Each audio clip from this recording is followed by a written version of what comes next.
a sec. I'll just restart the announcement here.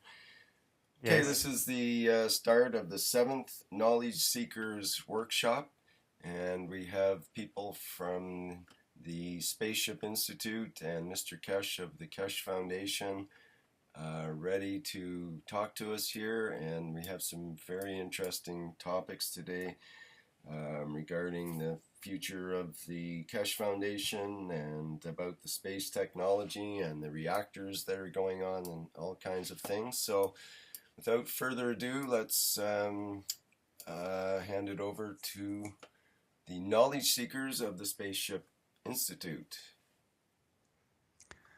Good day to everybody. We are greeting you from Spaceship Institute of Keshe Foundation in Italy. Marek speaking. We have worked during the last week on preparation of reactors, plasmatic reactors, to be ready for the first testing. And yesterday we have achieved preparation of 4 reactors, and we have put them to star formation. So now we have 1 central reactor in the middle and 3 reactors around it in 120 degrees separation. And yesterday it was very interesting time because we all gathered together around this place in our lab and put the reactors there in the star formation.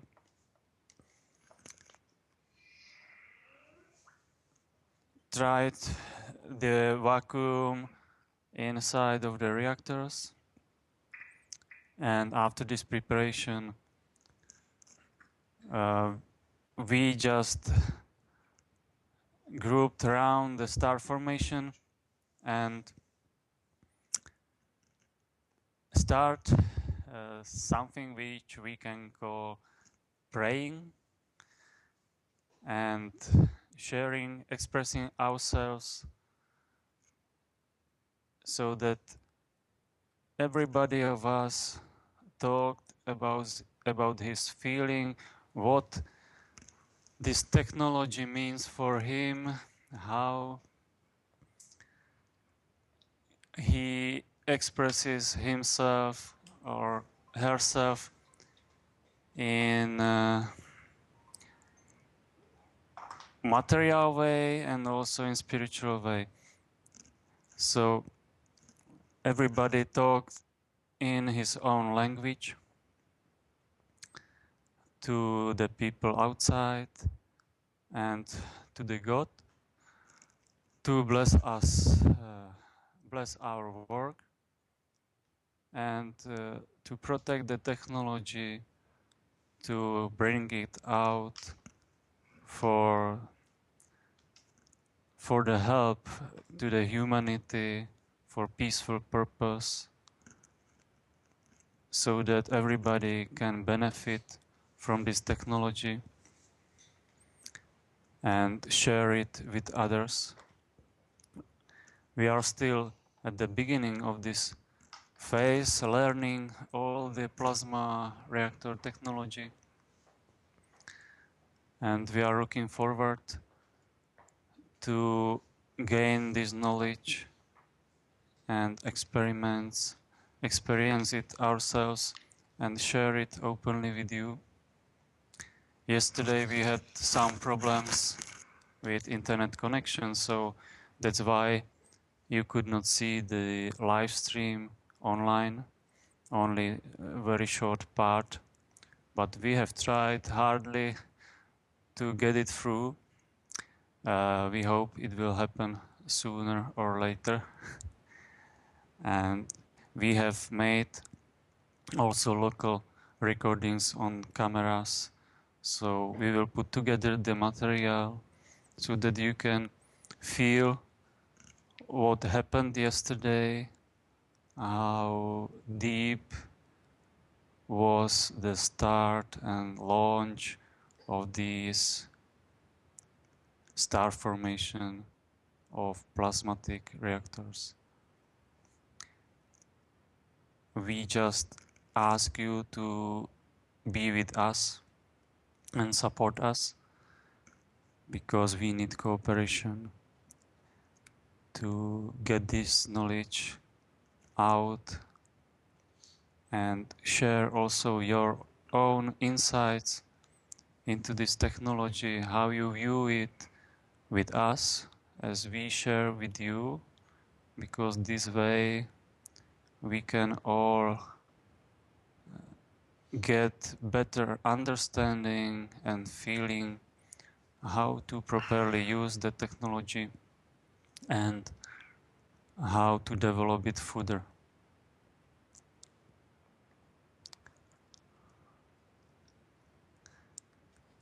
You may ask whatever you want.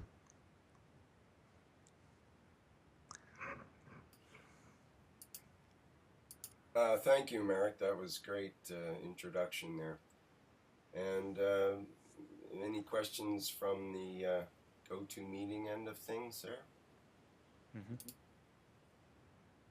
So all the reactors have now been transformed into a non-nuclear state, and that non-nuclear state is now opening up a lot more possibilities for the future of this technology. Is that what I can see here? Yes, all the reactors are non-nuclear, non-radioactive in a way. They don't use any external radioactive material, and actually all of them, or almost all of them, use a nanolayering inside the chambers. So we have one central reactor, which is the prototype of power generator, which is made from copper and actually has three cores, three rotating cores from copper. And inside you will find copper nanolayers with very fine structure. Mr. Keshe says that it's cloudy structure, very fine powder structure. To build these layers, it will take longer time. I don't know exactly how long, but more than a few weeks. So you can imagine that the preparation of these structures needs patience, and as nature is patient always, we are learning to be as well, because you cannot hurry with this technology. You have to learn how to use subtle processes of nature to create conditions which are natural. So in this central reactor, you will find these cloudy nanolayered surfaces inside all of the chamber balls. This is one reactor. It is actually two motors used to rotate outer core and middle core, and there is also one core inside which has the same input as the middle core, so they are connected, but that inside smallest core is used to stabilize the plasma to create black hole condition vortex condition of plasma inside and keep it stable. This is the central one. Around this you can find 3 other reactors. 2 of them are actually made in Iran, and one of them is half sphere shape, which you could see on the video we have published recently about these 2 Iranian reactors. So this half sphere reactor has rotating half sphere chamber inside, and at the bottom of the assembly you find some reserve tank with motor turning the inner core, and this reservoir chamber is used to feed the gases inside. Let's say we can feed hydrogen in this space, and the plasma can take whatever it needs from this reservoir.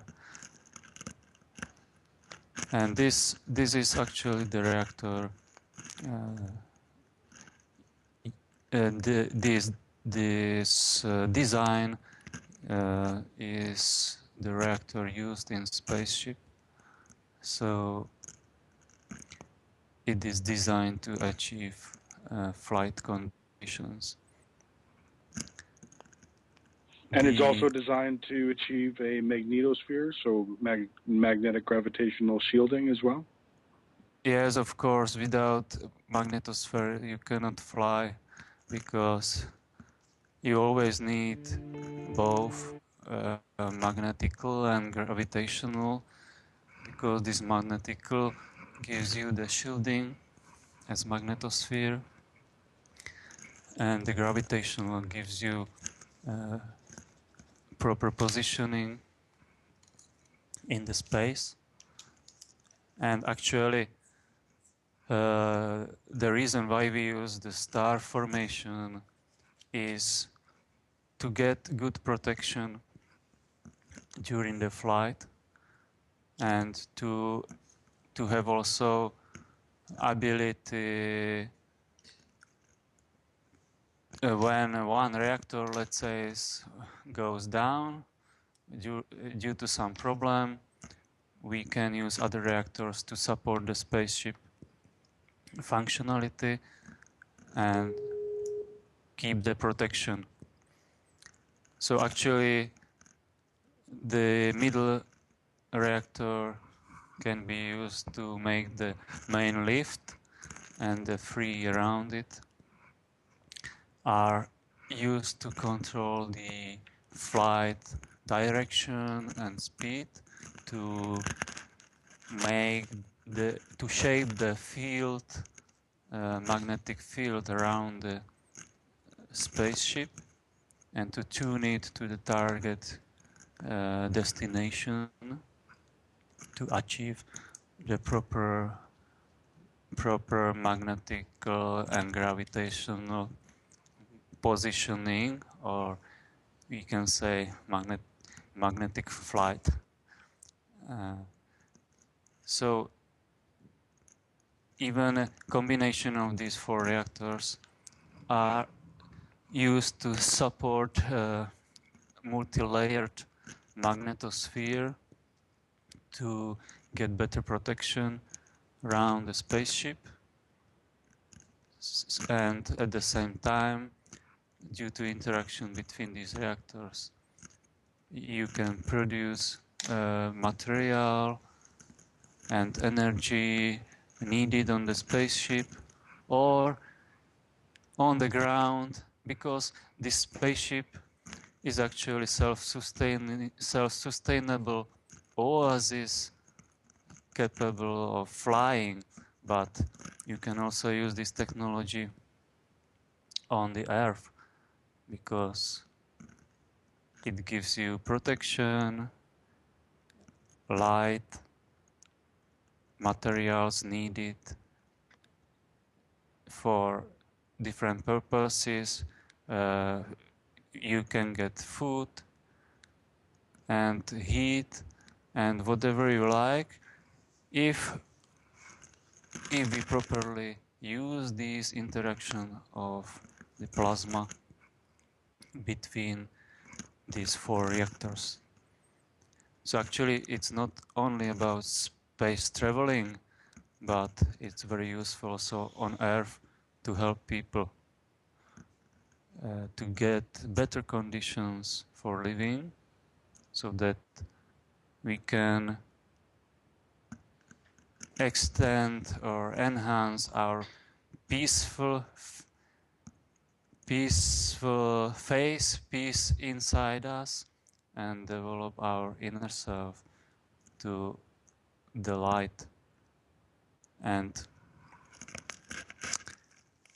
I didn't mention the last two reactors in this formation. And the third one is also a gift from Iran. Mr. Keshe brought it from Iran. It's the smaller brother of the first Iranian half-sphere reactor. This one is spherical with two cores, also made from plastic and inside covered with copper nano-layered material. And actually, instead of rotating the inner core as in his brother reactor, the inner core, which is around 7 centimeters in diameter, ball-shaped, is rotating freely just on a bolt, on a pin, sitting on a pin on one side as rotation support, and on the other side it is supported by the rotating feed-through rotating valve and pipe going out. So it can freely rotate, and it is covered from both sides, from the inner side and from the outer side, with this copper nanomaterial. And it sits inside the outer core, which is covered from inside with nano-layered copper. And this outer ball is around more than 20 centimeters in diameter and hosts the inner core. The inner core and outer core can be fed separately, but only the outer core can be rotated with the motor. And according to interaction of the two cores, of the plasmas in the two cores, the inner core will decide how to rotate in this, to find its balance in this interaction. So actually we can control it from outside by rotation changes, by changing the feeding of the reactor of those both cores, and also by interaction with other reactors around, and of course by interaction with other environment like us, our thoughts, our feelings. It all plays the role in this process. So it's not only about running reactors, but it's also about knowing how we interact with these forms, because what goes from us has some similarities with the fields created inside this star formation system. That's why when we are on the spaceship, we can interact with the spaceship fields directly, and we can also control the spaceship by our feelings and thoughts. But it's still very new, or let's say it was forgotten knowledge. Now it's again knowledge which is going to be gained to our awareness, and we all have to learn how to properly handle these fields so that they are helpful to us and to our environment. The last reactor in the setup is John's ceramic reactor. This is something genuine, let's say, because it is made in Belgium from the clay, and it is one chamber reactor, one core reactor, without any coating inside. So it's just the ceramic chamber with a motor supporting the rotation, with one feeding of the gases through rotational valve. And because it's made from ceramic, John has made a tough effort to protect us from possible breaking of the systems, because when it would go to high rotations, it could break. But we hope it will hold itself together. But to protect ourselves, we have John has added some protectional tiles around it from plastic and another layer of plexiglass around it. So it is a cube now. So you cannot see what is inside actually, but inside this protective cube you will find that ceramic core, which is around 25 centimeters in diameter. And it was prepared with love and care. And because we all gathered together yesterday, as I said, to start this process in harmonious way, we will be patient to start it carefully, to feed it this system, and to learn the most we can and share it with you.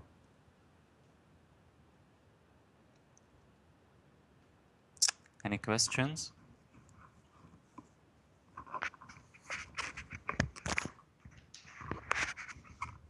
What are the purpose of the reactors? The center one's for lift. What's the purpose of John's ceramic reactor? The same as the purpose of others around the central one. To keep protection with layered magnetosphere and to achieve directional field, because with only central core it's very difficult or advanced to achieve some non-spherical field shape, but to achieve directional flight we need to shape the field, magnetic field around the formation to achieve proper direction flight. So it's like amino acid formation or molecular formation. Each part has its own role, and there is always some centralizing element, which is in our case the central one, which gathers all other around and keeps the shape in good condition. So it's much easier with these reactors around to achieve the flight, because we have interaction of 4 plasmatic magnetic gravitational fields between each other.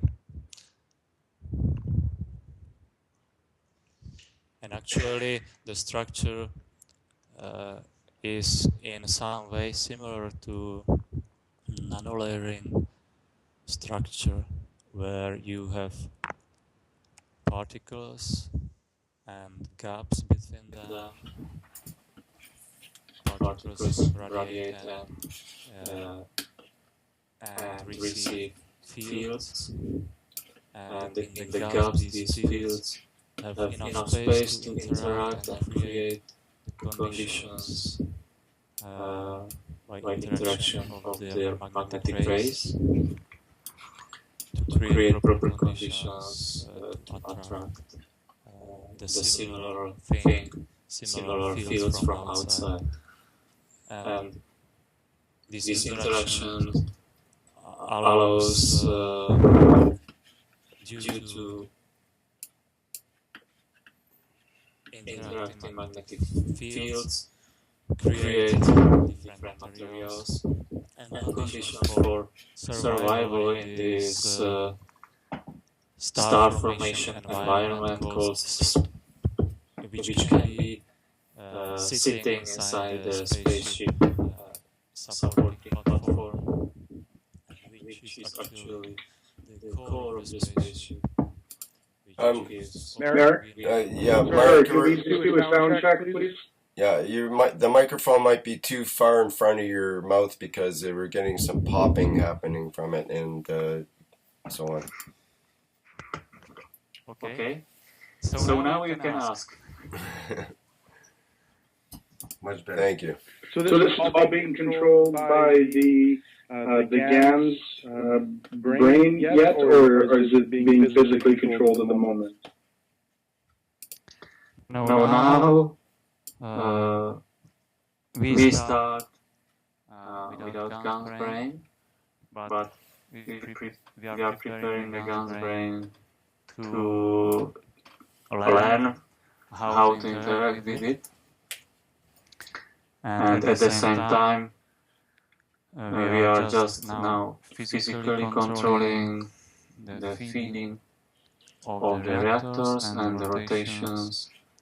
And at the same time, as I said, we expect our interaction, our fields, which are going from us to interact with this formation, because everything is connected. So for now we don't use the brain, but we are planning to use it once once we know it better, because it's still very new for us. Right, you have to understand what you're doing first, and you still have an interaction with yourselves. I just think of it as it'd be a much stronger connection with the GAN's brain. So I've seen interactions with myself with the growing the nanolayers, with the measurement aspect of it, and I can only explain it as being part of my field that's interacting with the measurement to be able to see what I see. So I Yes. understand what you're saying for sure. That we all have an interaction with it, and depending on our emotions and on our thoughts, then we will have different interactions with it. Yes, that's right.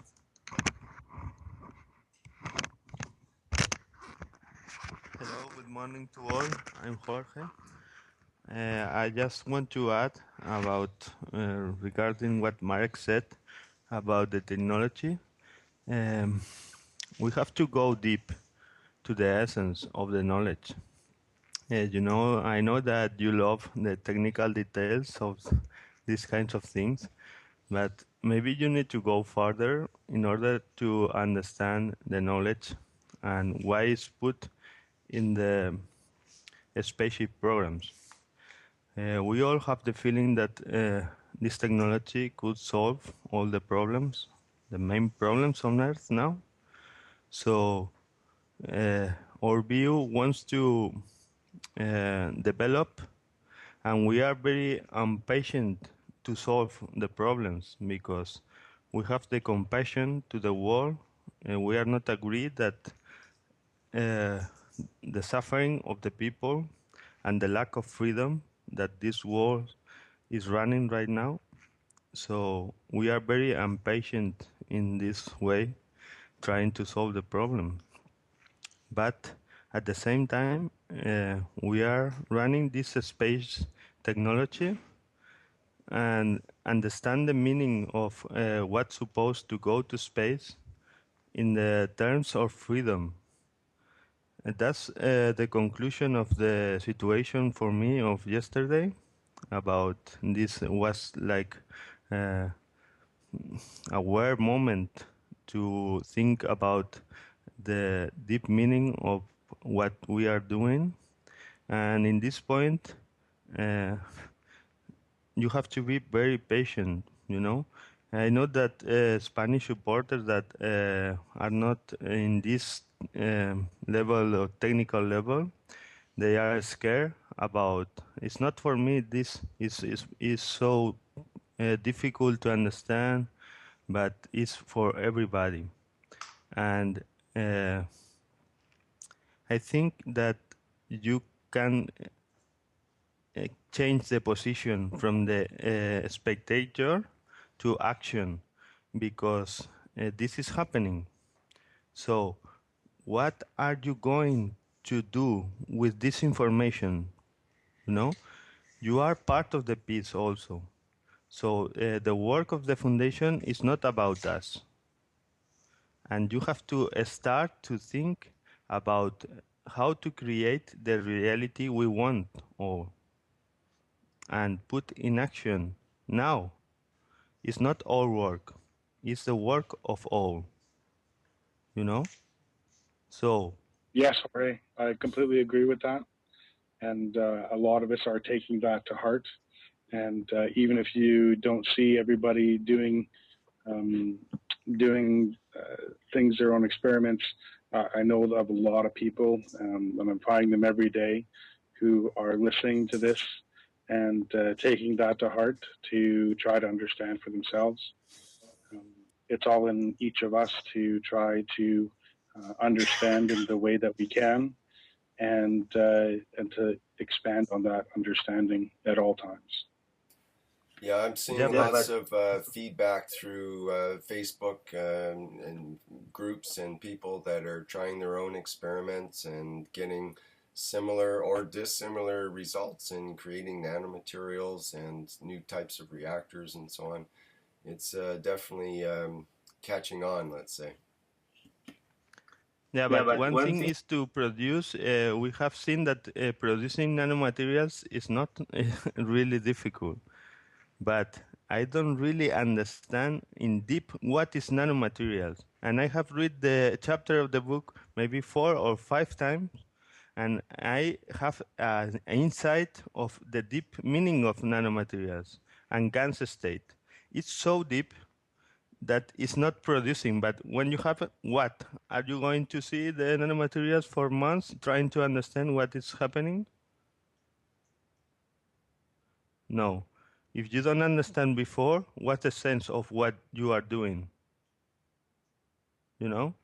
That's the reason that I encourage you to go deeper. It's not about making things. It's about to Right, but understand what a is lot of behind. people, a lot of people need to physically do it with their own hands to see that it is possible. Because I think that's the major hurdle that we really have to overcome, which is thinking of what is possible and what is impossible. And we've all been raised in different ways and led to believe of what's impossible in terms of the community and what's impossible in terms of life. And that's what I see it is that we've been pushed down more than being allowed to step up to the plate and understand. So the major hurdle with getting people just to do the GANs and see how easy it is, which is the easiness of creation, then they'll be able to understand that what they hold in their hands is not impossible. It is very easy and very natural. Yeah, completely agree, but no, everybody don't have this skill to make things with his own hands. So they don't have to be fear of start thinking and trying to get this knowledge also. So because the application is so huge that you can understand at first sight. Maybe you have to have experience to produce it. It's good. You have to try several experiments and make different things, like Mr. Keshe said, adding different metals and so on. But I think this is first step. Trying to understand what we have on the table now is a work that is so complex that I understand that it's very important. Well, if creation is easy, then it shouldn't be complex. It's just a matter of understanding it in a certain way, which would make it complex. if that makes any sense to you. So now we are jumping from one thing to another, but it's not just following us. You have to connect and link to your previous knowledge in order to go further. That's why that's what I feel now, and it needs times to get to this point. So when you see CO2 experiment and you see a start of life in this, maybe it's more than one life to understand this. So the fact that we are jumping from CO2 experiment to reactor to GANs and so on needs more reflection in order to understand all. I tried to explain in a conversation with Armen yesterday. If you talk about beauty, for example, that is an abstract concept, you can show a painting or a sculpture or something beautiful, but you are jumping from one thing to other, but you have to go further to understand what is beauty. And that's one thing that everybody has to work for himself, you know? It's not about following us because you don't understand why we are showing a painting and a sculpture and so on. Do you understand me? 100%. Okay. So that's what I want to share with you. We actually discussed beauty earlier today in terms of the scalar quality and the idea of what was it involved there? Proportions, the perfect proportion, the golden ratio, and yes, the golden ratio and the idea of proportion, and the concept got brought up that if you were to take a face, the human face, and enter or overlay all, say, 1,000 human faces, then you get a composite face. And that face, when you look at it, according to the computer representations of these overlays, is sort of an angelic looking face. Guy was mentioning. Beautiful faces. Absolutely beautiful. And if you do that with every race, you take the black race or yellow race and you do the 1,000 overlays of this face, you get the same basic beautiful face. So when you combine basically all human faces together, you get this composite that is incredibly beautiful because of the proportions are very mathematical, actually, the way it, the distances between the eyes and nose and so on, and we can recognize beauty inertly because it's part of our magrab makeup, basically. We know that field is somehow symmetrical and has a certain quality to it in a scalar way. So we were discussing that earlier anyways.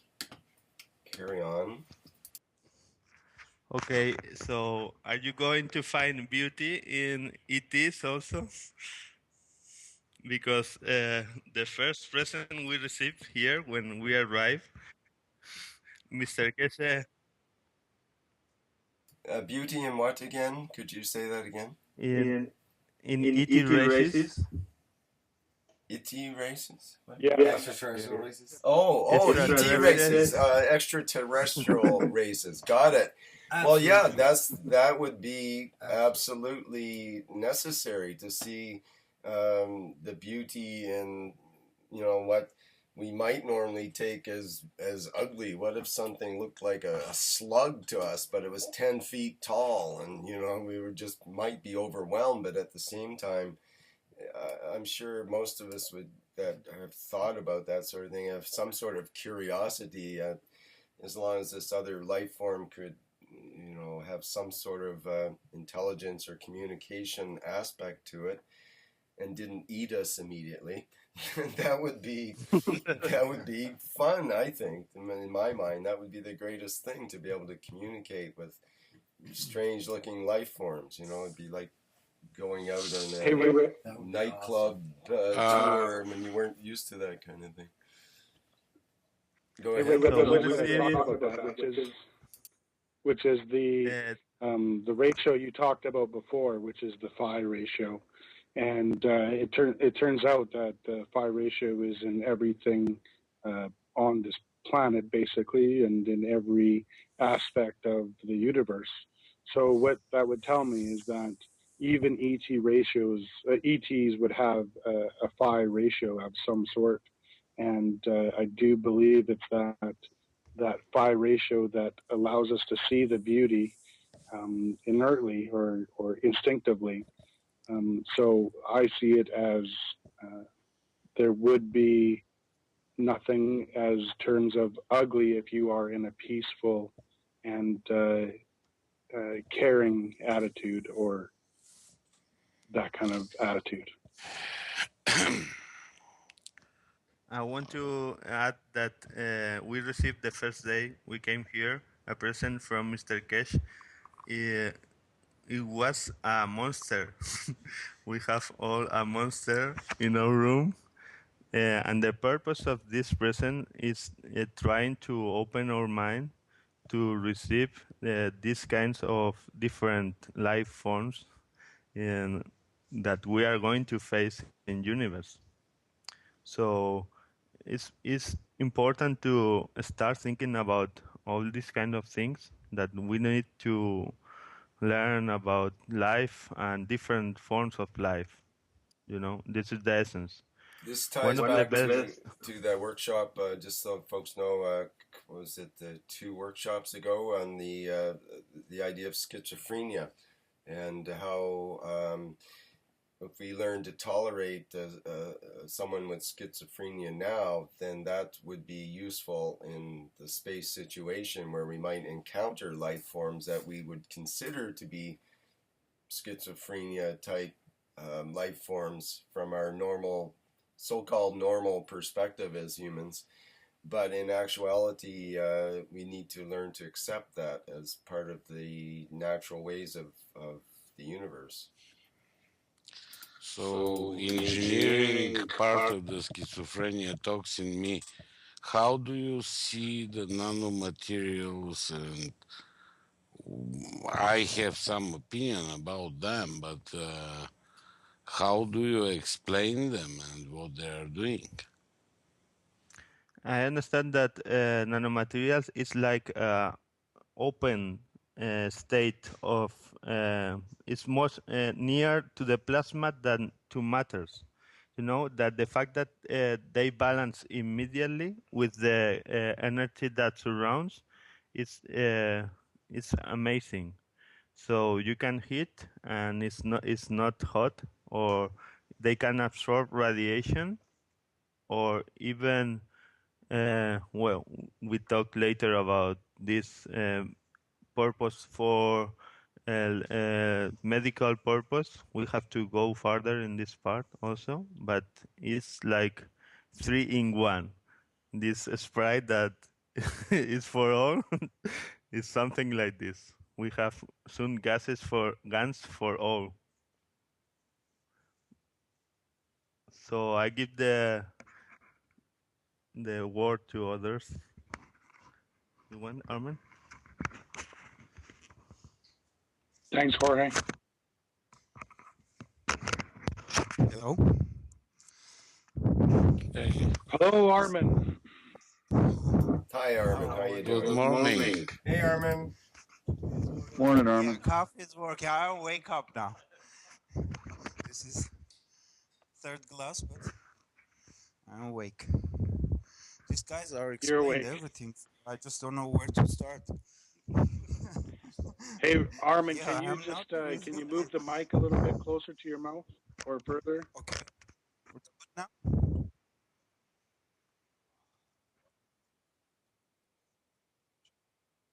It's good now. Hello.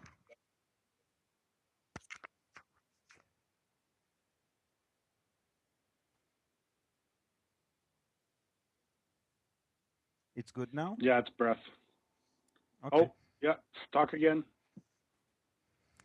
So, about actually guns. What I noticed that you have to wash it properly to get rid of all the salts.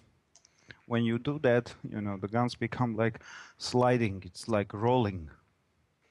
So if you can wash it a few times, that will be better.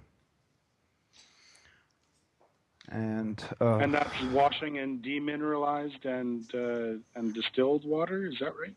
yeah, distilled water several times. And wash them when you dry them or when you No, you preheat them? don't dry them. You just milk them. Yeah, just pour it through the water and let the salts Yeah, dissolve in but the when? distilled water. After you created them.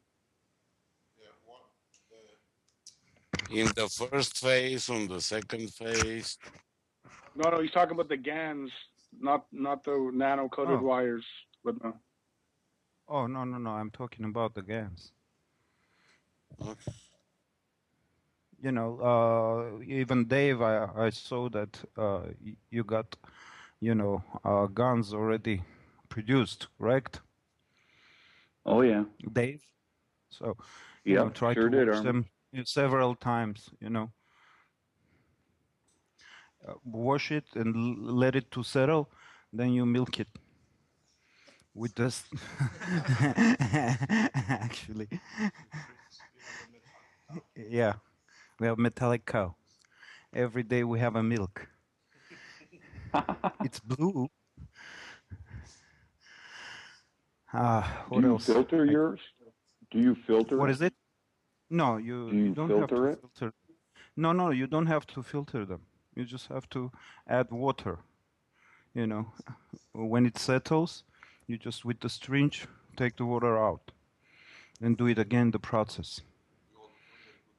Yeah, actually. We're working with two big strangers. Just to let everybody know, John is in the go-to meeting. So he just joined. Hi, John. Hi. Morning, John. Yes, we are about to leave, so just join for the moment. Ah. Hello, John. John, can we do what we like with your reactor? Yeah, I already... John, the gold is dropping from it, you know. And it's 99999.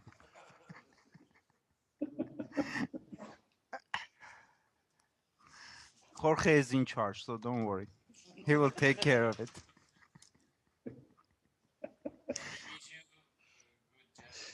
Yep. Okay, sorry, I didn't mean to interrupt. You can go ahead. Go ahead, Armin. So, any questions that I can answer it?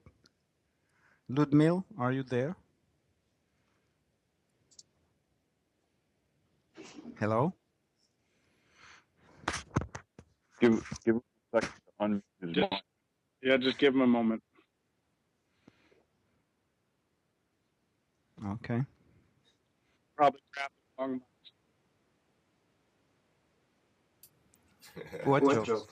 Well, just you know, about John's reactor. It'd be is it okay if we do what we want with it and so on, and we're all wondering what does that mean.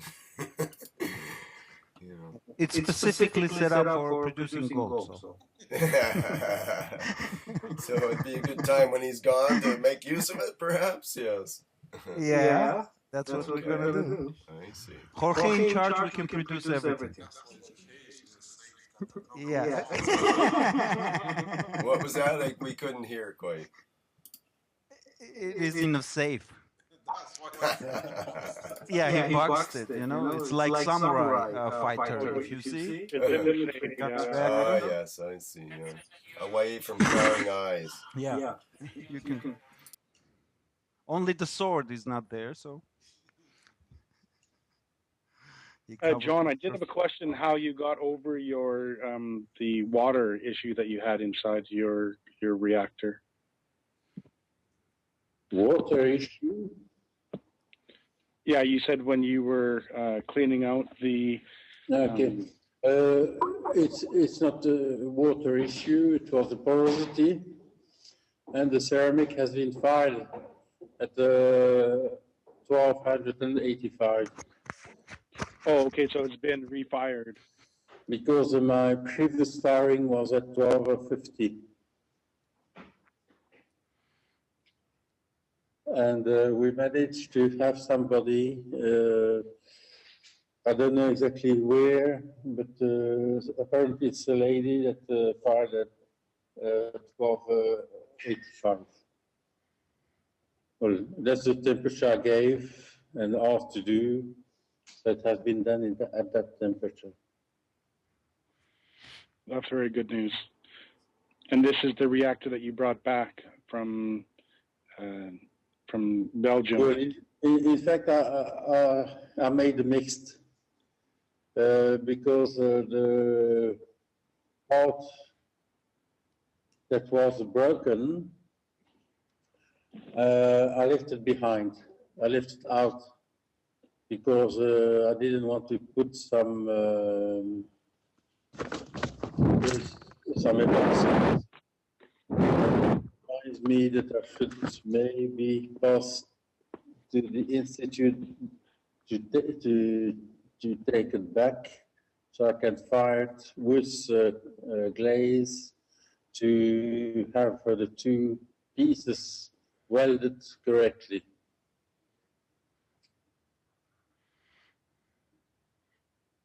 Okay, so this reactor that we're seeing in the enclosed box is not the reactor that I've seen in Belgium?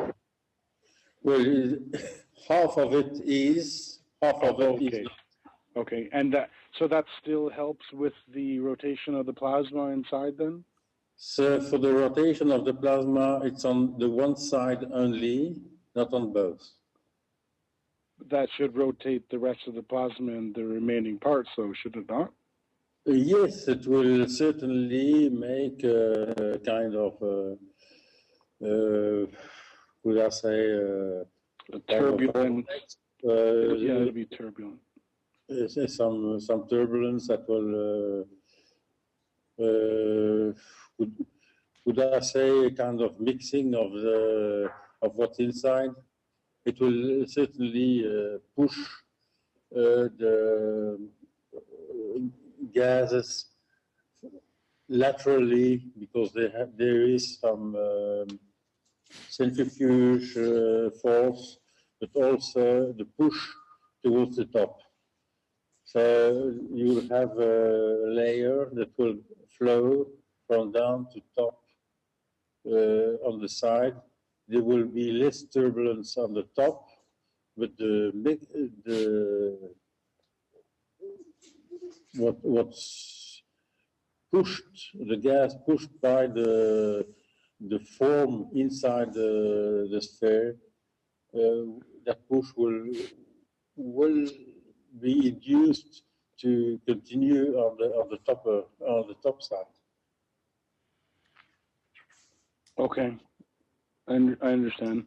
And so this is not coated on the inside, because I remember last time you were talking about coating. Yes, well, to go fast, I decided to make it without any coating and just gas layering, and we'll have to see.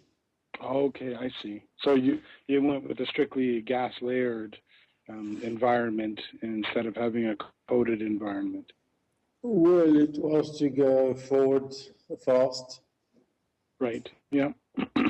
I'd also see it as since it is made out of ceramic, it would already have a form of nano layering inside that due to it being made of the earth. Can I see it that way too? It's clay. It's clay, and clay 5 is a material which is a non-conductor.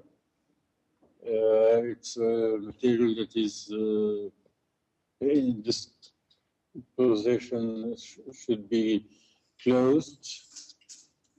Well, I hope so. I haven't made any measurement to see how closed the material is.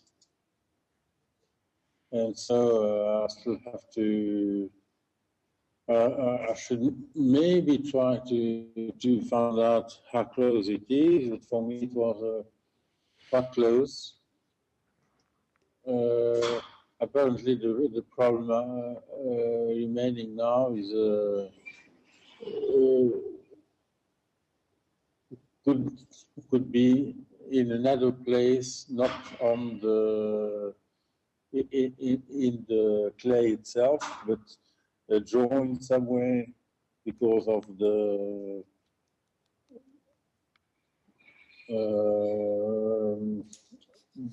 silicone that could have some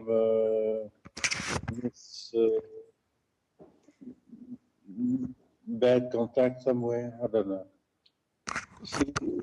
It seems to be that there were some leaks at join. So the joint I understand.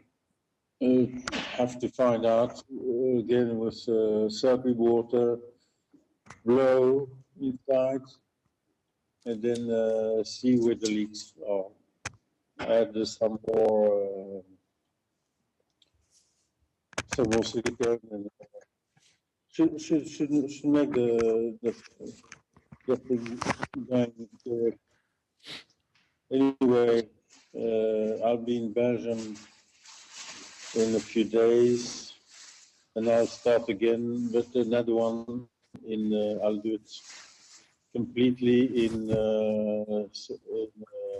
porcelain, because porcelain was much more closed as a material. Okay. Thank you for that update.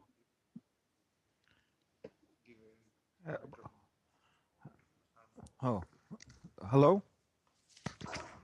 1 minute. Yes, I hello. want to pass it to Ivan. You have something to say.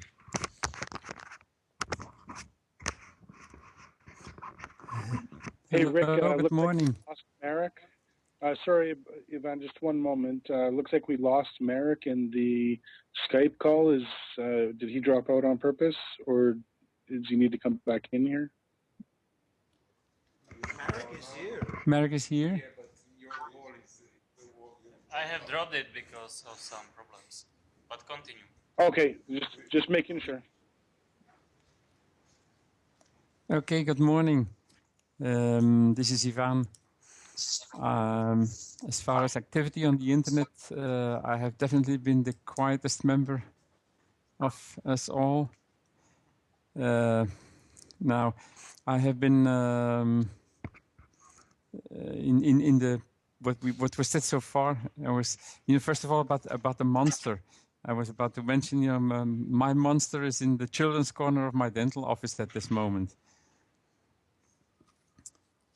And I bet you the kids are loving it there, aren't they? yeah, absolutely.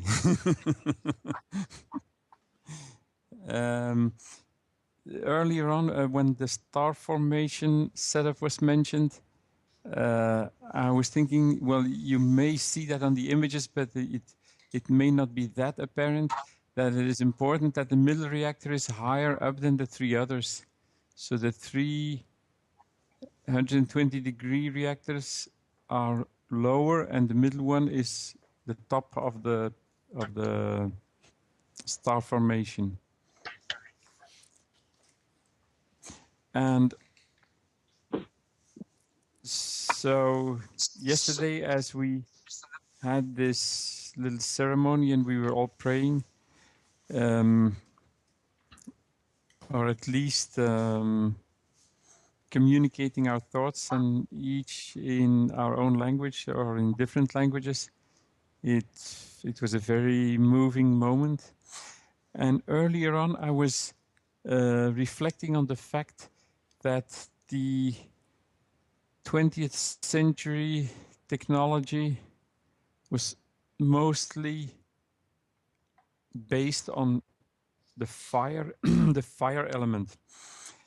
And the new technology is plasma element.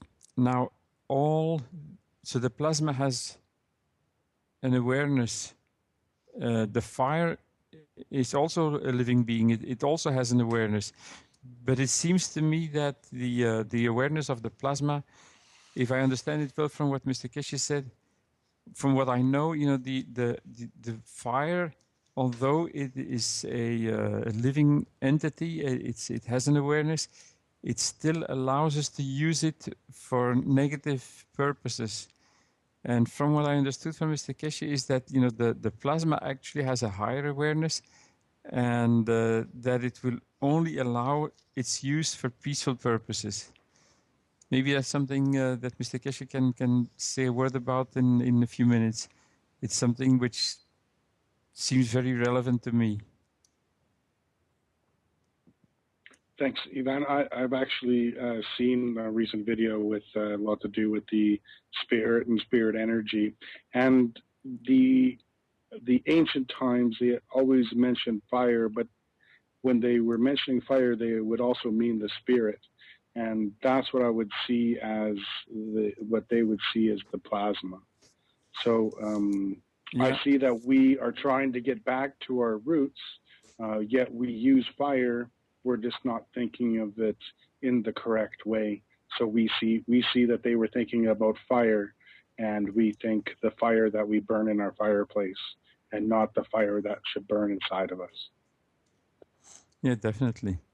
But also, the negative use of all the fire in all the arms is actually based on fire, or the majority of it anyway. For negative purposes. Yeah, the most destructive force in this, the most destructive weapon in the world right now is everything to do with fire. So that's, well, there's much to say, but this is about what I had in mind at this point in time, which I wanted to communicate. Maybe Marco wants to say something now. I'll pass the mic on to him. I could just Thank you, add, Adam. before Marco speaks, I could just add that another viewpoint of fire is in like naturopathic doctors and so on consider digestive enzymes to be the solar plexus, the stomach, as the fire of the body. And it's interesting that digestive enzymes are very close to the principal structures as far as more or less a crystal type, very basic structure that we might find as part of the stardust idea as well.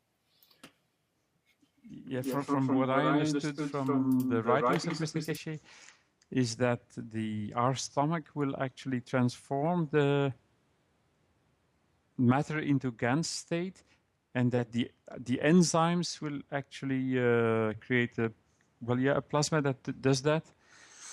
And what I read from other what I understood from other reading is that the food that we eat nowadays is way deficient in natural enzymes, but that in fact our body can create any enzymes which are needed, but at the cost of energy.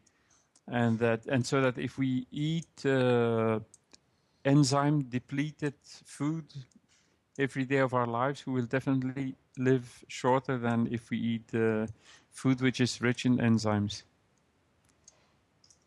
because we consume more energy. We were discussing that yesterday, and one of our new members, Ben, had a way of describing that. Do you want to say that again, Ben? Or Yeah. It's about putting fuel on the fire, that concept. Yeah, my analogy about the way the human cell works is there's a fuel cell, or it's within the cell, like the mitochondria that burns the energy, right? And you can either burn alcohol, which is like throwing gasoline on a fire, or you can burn sugars, which is like throwing kindling in a fire. I got this from another doctor. But my analogy is that it's a construction site as well. And that's just if you burn fats like lipids, like it's like throwing a log on the fire. Right. So that was the main concept. Is certain fuels will tend to put out the fire. Our solar plexus, stomach fire. And that's to me, that's one of the main causes of health issues in the world is the fire gets put out and people don't realize it, and you lose the ability to actually digest the food properly because the fire isn't there. Well, I don't think it's a matter of digesting it properly. I think it's a matter of using more energy to create the required enzymes instead of having them provided in the environment. Yeah, that's what I think as well. Okay, guys, I will pass the microphone on to Marco anyway. Thanks, Ivan. Okay, thanks, Ivan. Well, what can I say? My colleagues said almost everything. Maybe I can say something about my reactor. It's not prepared yet. Actually, first it's a stainless steel reactor, and we tried to coat it with silver. So now it's silver coated, and we tried to get nano layers on the silver. We tried to put in the caustic, and we couldn't achieve nano layers. So then we decided to let it go without layering. Without nano layers on the reactor core. We will use gas layering and try to achieve scintillation and achieve plasma with different gases. My reactor is not prepared yet. Yesterday I tried to close it, but I have leakage, very small leakage, but still it's leakage, and I cannot hold vacuum. So that's the biggest problem here. Also, there are other two, or at least one reactor has problem with leakage, and it was completely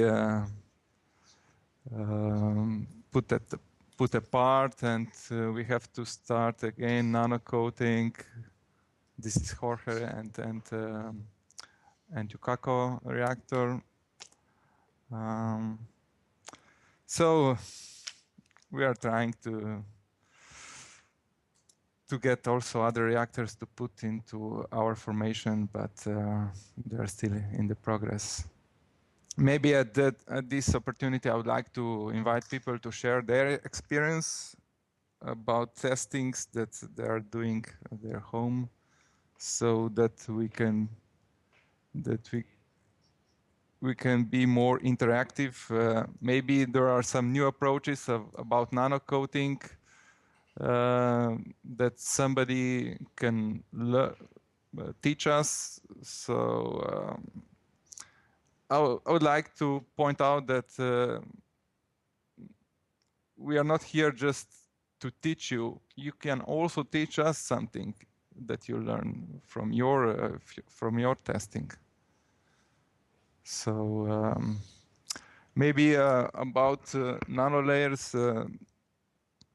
Ludmil asked before about nanolayers. What are we doing here with caustic? We try to open crystal structure of the material. And what means nano? Nano is one atom. It's 10 to the minus 9. And with the opening of the crystal, we get nano atoms. And this nano structure is positioned like a crystals, like a gap material, and this creates environment that creates specific gravitational magnetic field. These gaps are actually like small black holes, and in interaction of these different layers, these gaps, let's say black holes, we get different gravitational magnetic field, and this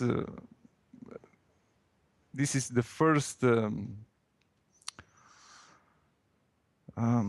environment with these fields. We create such environment that we can attract like a magnets, but in gravitational magnetic field, and we create environment to create GANs. Let's say with specific structure of nano layers, we are absorbing CO2 from the air or other gases from the air.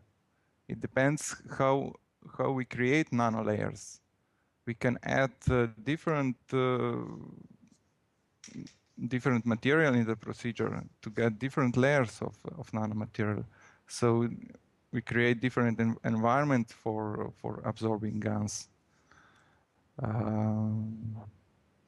What about adding GANs during the process of creating nano layers? Sorry? I didn't understand. Can you repeat? During my process of coating my zinc, I think I've sent the 40-cell PDF document to everybody. I'm not sure if you read it or not. I'm using 40 buckets with zinc and zinc-coated wire, galvanized, I guess.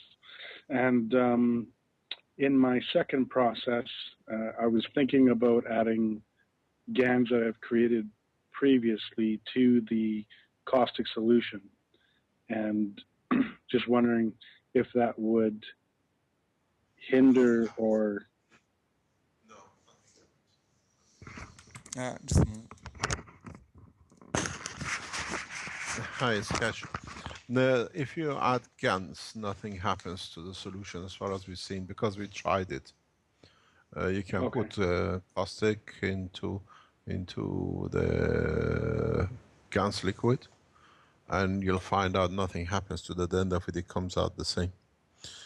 But So you're not really which, transferring the gravitational magnetic field at all from the no, GANs? GANS only can be, GANS only be changed in one way, back to the gas. You can, there is one process only where you can convert the GANS into a matter, and you can convert gas into what do you call it? The GANs into gases. You cannot do it. We tried acid, as I told you before. We tried caustic. We burnt it. We've done everything to it. In so many ways, it opens up back to itself. This is exactly what happens to your body when you're cremated. That's why nothing is left of you when you're cremated except the ashes of the bone, which is leftovers more or less, and some of the salts which are within the ash, within the body of the man. Through a certain process, you release all the entities, all the elements of the body back into the gas states of terms, into the environment. This is understandable. This is part of the process of producing GANs, and now we understand more what cremation does. And this is one of the only ways you can do it. But when you are producing GANs out of the nano layers of the material in your salt, you can run these for months and months till the last atom of the copper in your electrode. You will find you'll be producing GANs. What happens is just the skin of the man. I've explained this before.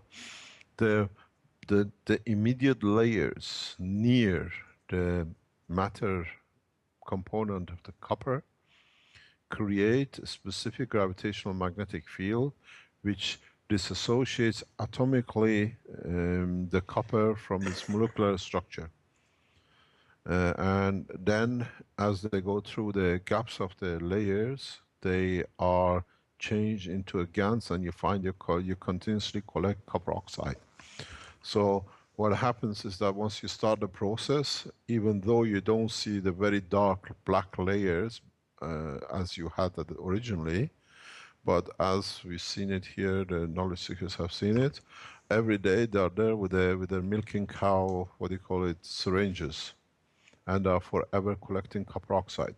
Literally, this is a major understanding which has never existed in the world of science. Through a very simple process, what the nature does that we've repeated back in these containers, we are changing matter into its natural condition of elements, entity as single atoms, but in a spherical composition of its magnetic gravitational field. In a matter condition as a molecular, you find the bindings which pushes and literally brings the element to a matter strength magnetic gravitational field. By opening it up back into a GANs, you transfer the same element, the same entity back to its original spherical condition. So what you actually have, you create, if you look into the GANs of the material in the cups, you see little individual balls. Every single individual ball you see with your eye is one atom. Man has never been able to see the structure of a single atom. The GANs are single atom or molecular, single molecules, which themselves create their own atmosphere. So in reality, you look at the single, what do you call it, the star solar formation. Yeah, that's what it is. So you see individual balls. So in reality, in your ball, you have millions and millions of single atomic or molecular. There is a major, and I cannot emphasize it, breakthrough in the field of physics. We have seen it. It's been explained to the scientists.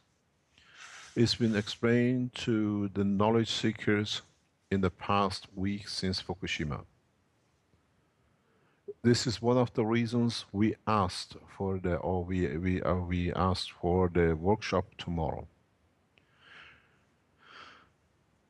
The gravity of what is to be announced in respect to development of nanotechnology will change the course of history of man with physics within the next 24 hours.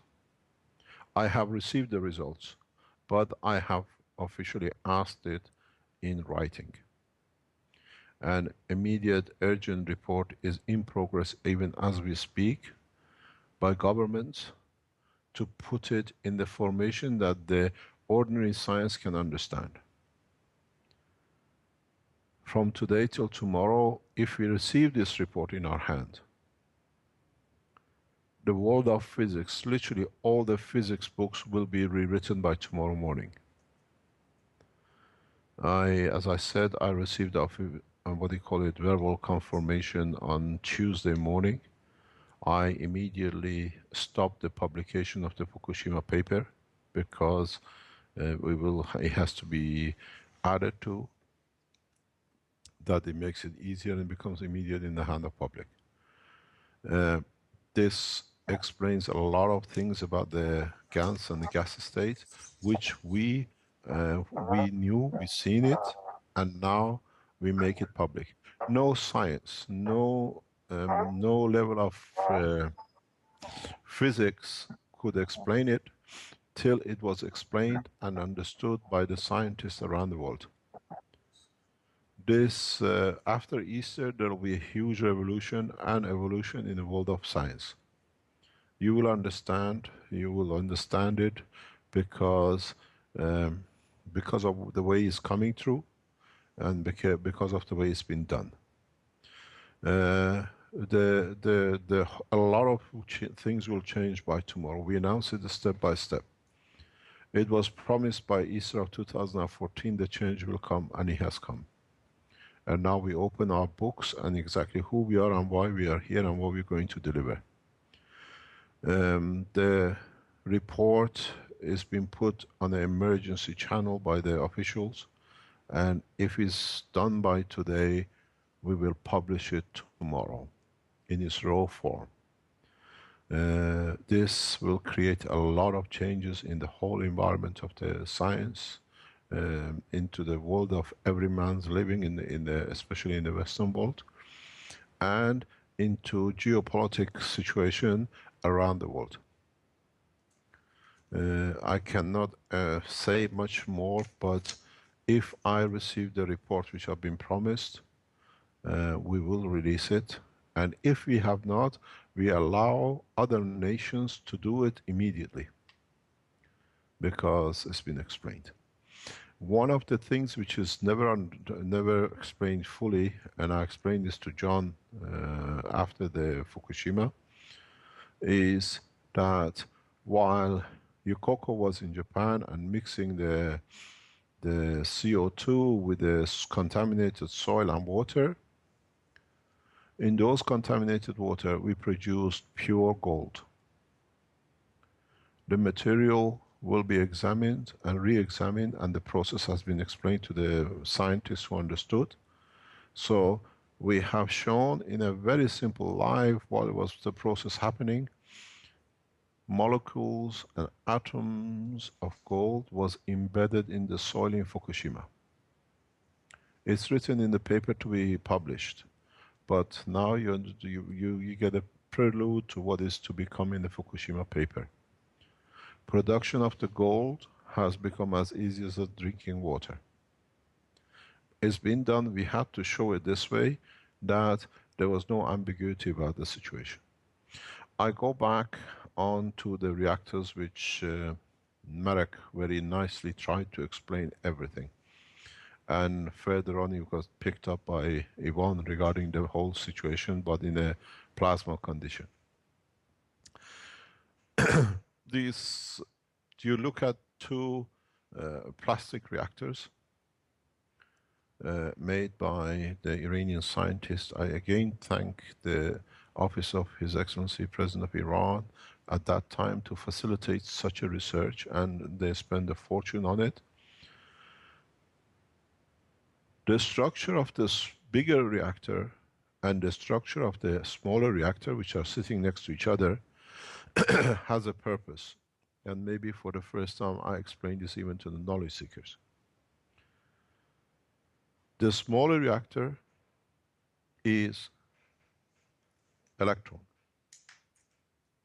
The bigger reactor, half moon, is a proton. The bigger reactor, half moon, is dynamic inside. This is how a proton behaves. It releases its energy internally.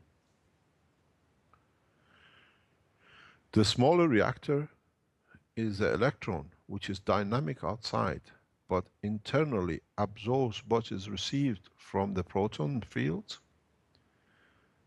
It utilizes it to create a new gravitational magnetic field for the electron to find its position in respect to the proton, which is a bigger one. That's why lighter entities with a lower mass, always their position and the speed is dictated by the parents, by the mother. This is a fundamental understanding in physics. This is why I built this reactor. Not just to have a smaller, bigger reactor, but to prove the concept of the electron and proton. Proton is in the center. It releases its energy continuously because it's a bigger mass. The smaller one, which is the electron, and is sitting literally next, I specifically chose the position that they are next to each other. It absorbs the surplus energy which is released by the electron, by the proton. It absorbs internally, and we've seen it. It changes the internal core. That's why, as Marek explained, it's sitting on a pin. So what he absorbs internally, plus his own internal gases, dictates the speed of the internal rotation of the reactor, and that speed of rotation changes gravitational magnetic field of the electron, so the electron finds in position in respect to the proton, which is a bigger one. That's why I've been telling so many times, I've caught this little one so many times in Tehran. It was amazing. I've cut myself so many times because it's got a screw pins, and the pins, when they fly, you try to catch a ball, what do you call it, a hedgehog when it's flying. The pins goes all over you. This little reactor has got the screws, and these screws, when they fly at a high speed, you try to catch it, it's just catching a hedgehog in flight. So I have cut myself a lot of time with it. So you understand why the systems are in that position. The mother reactor has a different capability. The mother reactor, or the center core, has externally more rotating, internally rotating, and in the center there is what you call nano-coated material, which has the spectrum of all the magnetic fields embedded in it when it was made. That's why it's black. So it centralizes the whole plasma internally. Then we have a force which behaves literally like the center of the universe. And because the fields emanate from it, from the inner core, the outer core, dictates again the center core becomes the mother, the proton. And the three boundary reactors which are rotating around it, they behave like the electron. Again, this is a fundamental understanding of it. This is why we put this combination in these coordinations and this pattern. We have three more reactors which will come in, and they will sit within the 120 degrees of the 120 degrees. So in fact, they shift by some 60 degrees in the middle position. Now they behave as an electron in respect to the electron themselves, and at the same time they enforce the field centrally to the central core, which that's why the central core dictates the positioning and the full flight system. But there is something else. We go back to the spiritual side. The Iranian half reactor is the body of the man. His behavior, what he decides and he does, is reflected and is captured by the soul of the man, which is the smaller reactor. And then when the soul receives the misconduct of the body, it adjusts and dictates its position, and in fact dictates the behavior of the proton itself, or the body of the man. This is the way the universe works. This is when you make the cups. I'm sure the knowledge seekers have shown you the pictures. On the system I made, we see 2 or 3 times the structure of the body of the man. 2, which is a nitrogen and a carbon. 1 oxygen in the middle, which is clear. We see a hydrogen. Then we see another body called oxygen. And then we see another, what I call nitrogen. Body of a man, separation, the emotional part of the man, separation, and the soul of the man. Even in the universe, we see how it's protected and how it's done. We have not seen change of color in any of the positions of clear, liquids. And they are keeping them. And if you look at it in 48 set, and if you understand the combination, every single orange color you see in the box, in respect to the totality of its environment, is 2, 1, 1, 1, 1, 2, 1, 1. Which means the mans are connected internally through their souls and through their emotions, which comes through the soul. So this shows the essence of the creation. But you have to be wise to understand the process. As I always say to the knowledge seekers, you are too passive. You just come and go, you don't understand. This brings us back to something very important. One of the most important things is that we have seen the construction of these reactors from different elements. The reason is to see what elements creates what in the atmosphere and amongst themselves. As I always say to the knowledge seekers, I'm here to learn, but to observe. This is very important. If you can observe what's happening, then you have the, what do you call it? You have the possibility to further the knowledge. If you are here in this position just to make energy systems and just to make gun systems, you're back into the normal position the man has been for millions of years. What can benefit me, that's all it matters. But it's what you can add to the knowledge which matters more. We come to one thing which is, you'll see a lot of half spheres in the process of our testing. We have about 3 of them. The reason is that when you have half a sphere, you have a stable reactor. You don't get the polarity change. It's in the book, I've explained it to people who haven't read the books. The polarity of the sun changes through this current flow of the plasma. When we say current flow of plasma, it doesn't mean current as electron, but current as gravitational magnetic field. And when this reaches a point, the whole system adds up to each other, and the 2 different cores within the center have to find a position. It becomes like a traffic jam. So the forces of, I was explaining this to my sons some times ago. He said, how can you explain it? I said, it's just like a rugby game. You put two groups and they're all entangled with each other and they try to force. And what you see, they start rolling. If you put a lot of rugby players and put a ball in the middle, and you see them all pushing, trying to be correct, and at the same time, don't touch the ball. If you played rugby, you know what I'm talking about. You see them, they start rotating. This is what happens to exactly inside the reactor core. The 2 fields lock in because of their strength balance, and all they do, they start rolling, and that's they get the rotation of the polarity. That's the nearest to how I can explain it. But it's due to the force field flow of the magnetic field of the gravitational magnetic field, or what you call magrams. Is there any questions before I go any further?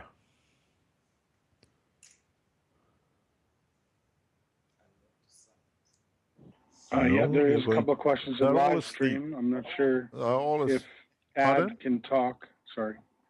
I'm not sure if Ad can talk or not. He had a question in live stream or in GoToMeeting. I'm going to say no. His question was the production of gold has to do with the plutonium. Pardon?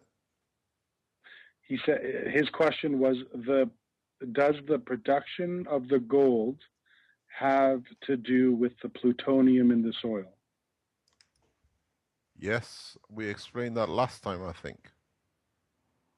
What happens? It has to do with the production of plutonium. Exactly what happens? I explained it last time, and I explained this into the to the officials who've been looking into this. I have no doubt this is again goes back to the International Atomic Energy Authority. I have tried and I've raised the point with them. This is one of the reasons the Japanese government has brought so many restricted news broadcasting and criminal conditions against anybody reporting anything to do with Fukushima, is that without a shadow of a doubt, I have explained that again in the Fukushima paper to be published, maybe released today or tomorrow if we can finish it, that we see traces and increases of cesium, and this process is only dependent and can only happen if there has been a plutonium in the process.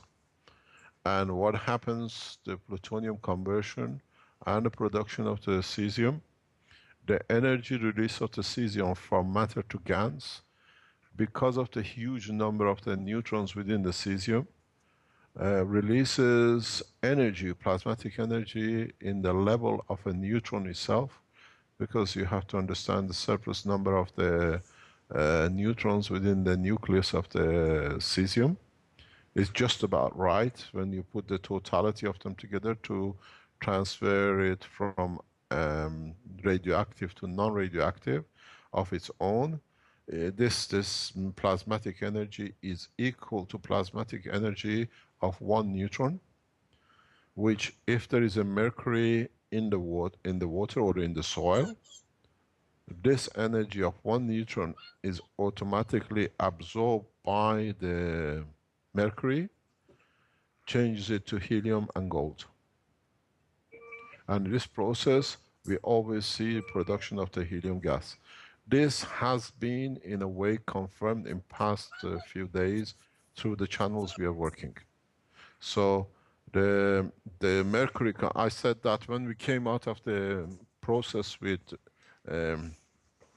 Yukoko in the lab, I said to John, because as you know, the boys pull his leg about he's made the reactor to build gold or to make gold.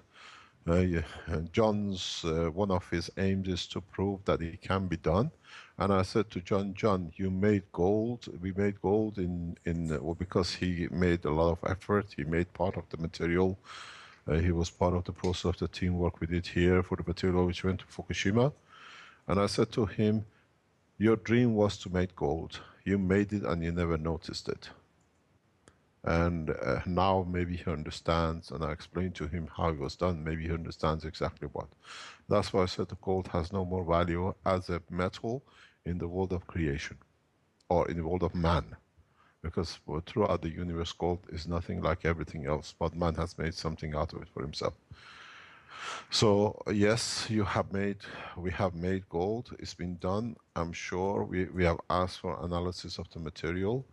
You can add gold or can add mercury into your soil deliberately, and then add plutonium to it or add cesium to the soil. And when you put cesium in touch with the GANs of the copper oxide or CO2 oxide or anything else, this automatically converts the the cesium from its radioactive status to a non-radioactive status of GaNs, because in Fukushima we didn't extract any nuclear material. And the radiation reduction came through the conversion from gas, from matter to GaNs state. And when you come to a GaNs state, you become in balanced position, which means when you're in balanced position, you don't radiate much out. So that's why we saw reduction in cesium. The cesiums are still in there, but they're in the state of GaNs. And the energy which was released, that you see it in our body, cobalt does the same. B12, which you eat, is exactly that's what it does. It changes, allows the change of matter from one state to another. That's why our body exists as a GaNs. We eat food as matter. In presence of the cobalt B12 in our body, it changes the conversion back to GaNs within presence of the different salts in the body of the man.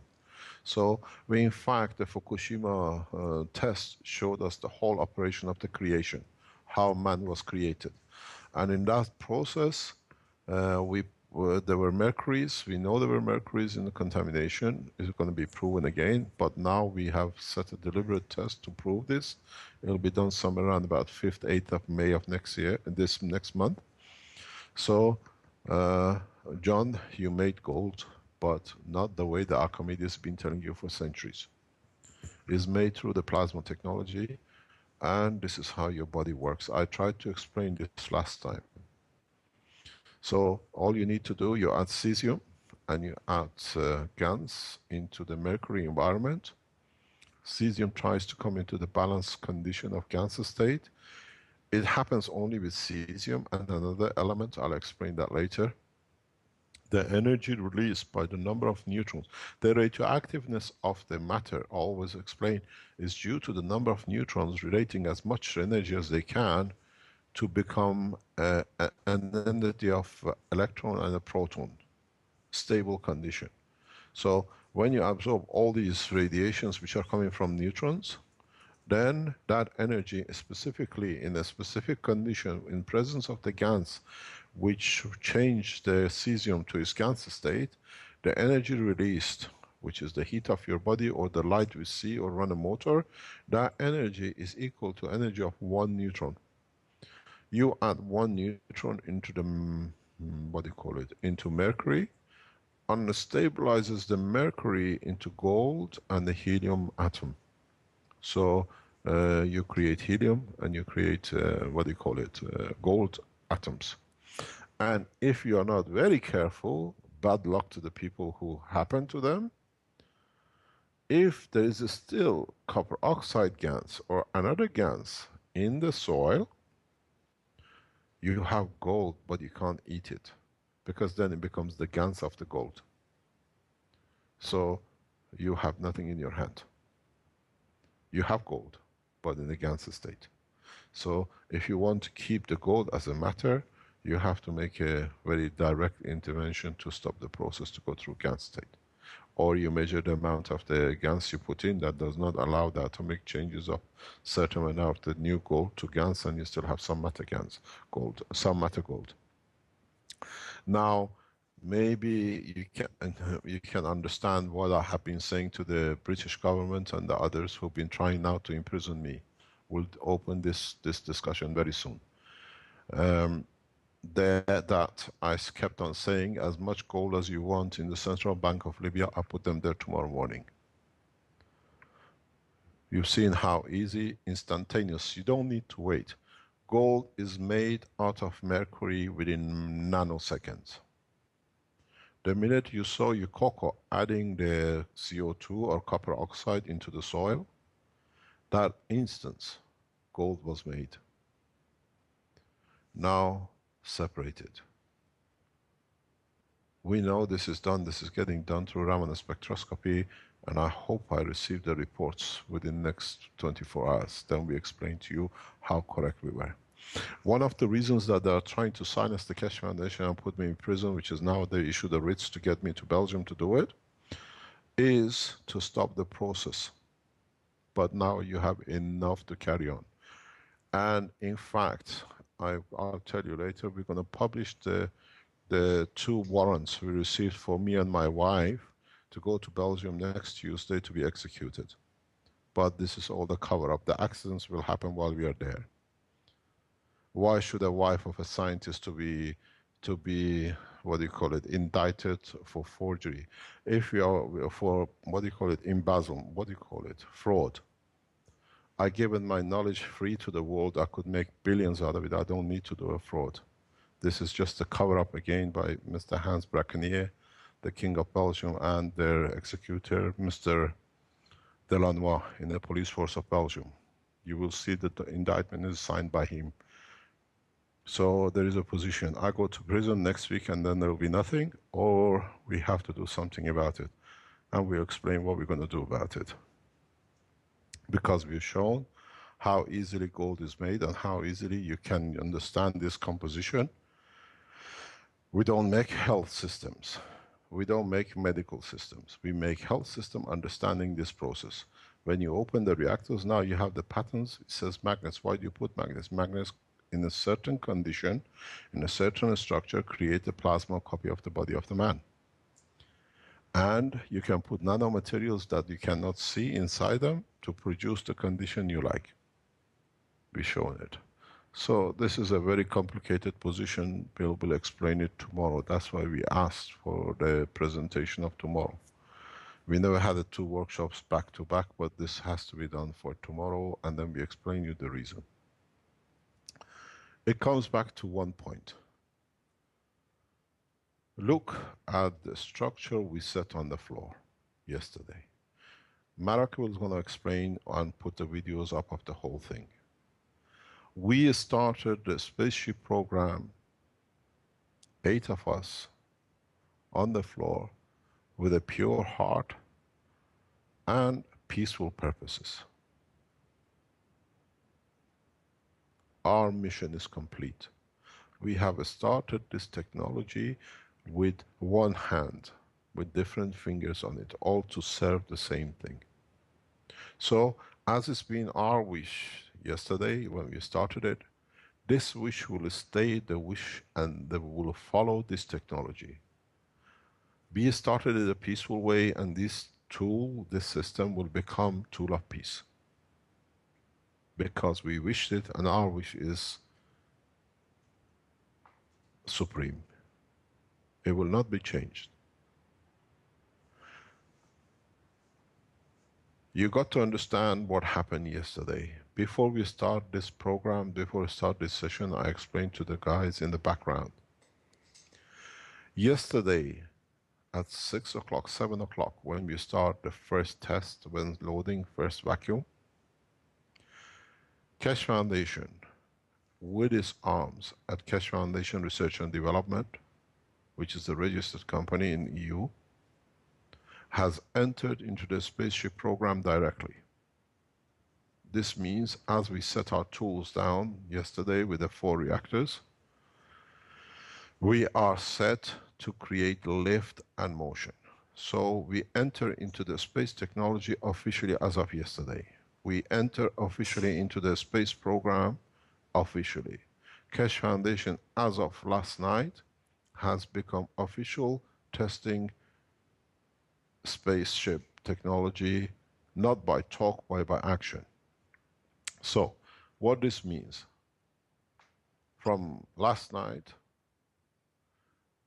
the environment and the area within the test center of the Keshe Foundation becomes a test zone area for a space technology development. In the normal flight system, in the normal aircraft system, you have runways and you have tunnels. With this system on testing, we don't need no runways, and our field goes far beyond the boundaries of this property. So, we invite the American military, who has a base near to the Keshe Foundation. We invite the Italian government, who have a military base near Keshe Foundation Center in the Sonsano, into negotiation in how we can accommodate each other. We have an airport nearby, Verona Airport. That we do not interfere with communication line, but we can carry with our test, or at least we come to some sort of understanding. This move has been made this morning. We have asked for the communication with officials.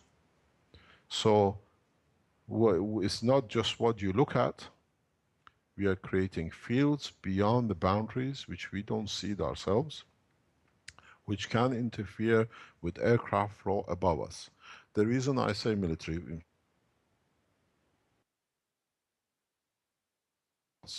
because they do all sorts of exercises for summer holiday shows around here.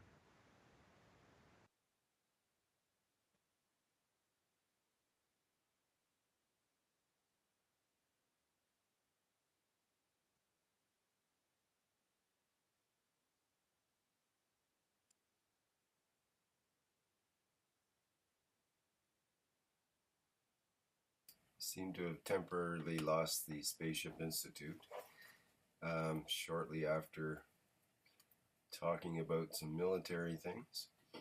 And I noticed at our vicinity we have a sound died. Okay. Yeah, I'm still able to talk on the microphone here. So we just pointed out there is a military plane or some sort of plane. I can't say military. There's an airplane just flew over this area, which is kind of unusual. We'll try to get the Spaceship Institute people back here.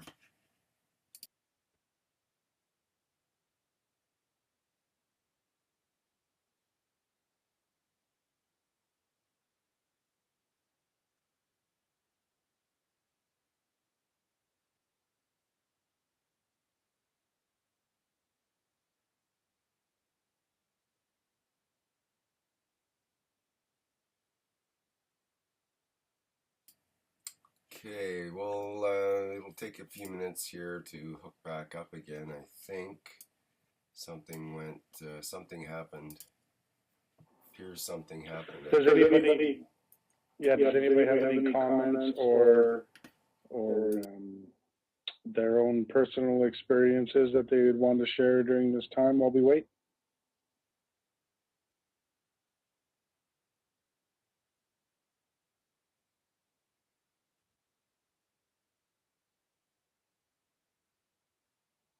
Gert, do you have anything you want to share?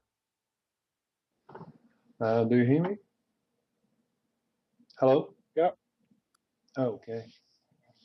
Okay. Well, I just published the pictures of the couple of samples I tried to nano layer with the use of the oil of orange peel. I did this in the third stage, and the surface looks like how do I say, a wild nano layer instead of a smooth surface. I did this because Mr. Keshe asked last workshop, and to see what happens. And the meaning of it is to code that way in the inner in the core to yeah, open the plasma faster, I think.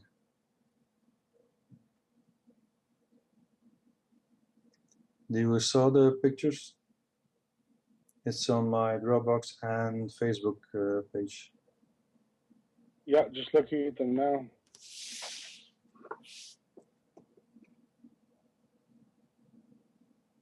So it definitely created a different kind of structure. Yeah. The first two times I did it on the usual way with the caustic, In the third stage, I let it dry again, and after drying, I put some orange peel oil on it, and put it again in the container, and made a new phase by using the steam of the process. I gave it in So you total, didn't put it in the caustic? Hello? You just put it on top in the second process? Hello, can you hear us? Oh. Yes, yes. Hi, Mr. Keshe. Did we get cut off? Where? Where? Which part?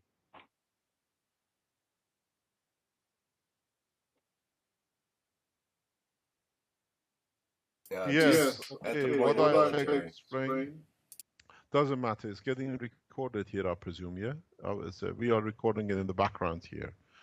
Yes. This system now enters into the position of space technology beyond the matter level of burning fuel. So we have to bring the military in. We have to bring people in to monitor, to work with us. And I explain further that these reactors will not do wrong. As I said, Ivan explained that because it's a plasma, the proton, the center core emits, and the outer core can only respond back to in what is received according for it to be correct, so it moves. That's how the electron does. So it can never do wrong. That's why electron never hits its proton, because it cannot destroy its own creation. So these are the things which we try to explain and to understand. Keshe Foundation, as of last night, has entered not only into a spaceship program, but into affecting the decision of every nation in how they are going to interact with each other.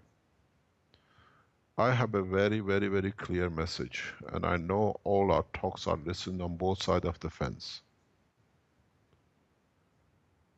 Within next few days and few weeks, Ukrainian war will be useless. Because whoever is fighting for whatever, there is no need for it. There is no need for more bloodshed to prove who's correct. Tomorrow presentation, tomorrow workshop, I'll explain something to you which will shock you. But in a way, I know a lot of you have been waiting for it. It's just the confirmation of it will be a change. Therefore, we come back to something, a very totally new understanding of our own creation. Something which has been with us, but we never understood it. And now we have more people, 7, 8 more, plus hundreds of you, thousands of you in the background who understands more.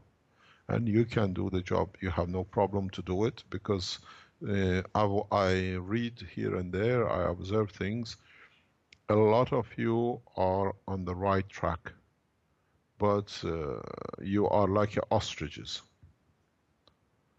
You know, you can't make your mind which one you're going to be. As I said this before, Arabs call an ostrich a camel bird. They say to him, you're a bird, fly. He says, I'm a camel. And when they say, if you're a camel, where is your hump? He says, I'm a bird. You lot in the general public cannot decide what is the matter and what is the GANs and how their operation can be used. Some of you went back and in the talks at the beginning, talked about the brain GANs we are producing. This brain GANs is literally been here for past week, 2 weeks, I think. And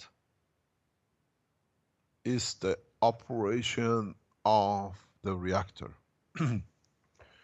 Our colleagues in other governments are working now to supply us with the specific GANs that will be used in the central core of the mother reactor in the lab, which means we will feed in, we will supply in the center core not with gases, which still have to be plasmacized, but with the plasma of the gases of this element.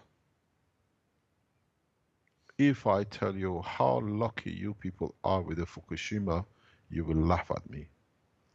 But our Japanese colleagues have the key to the future of the man's progress in the space in their hand, and they don't know it.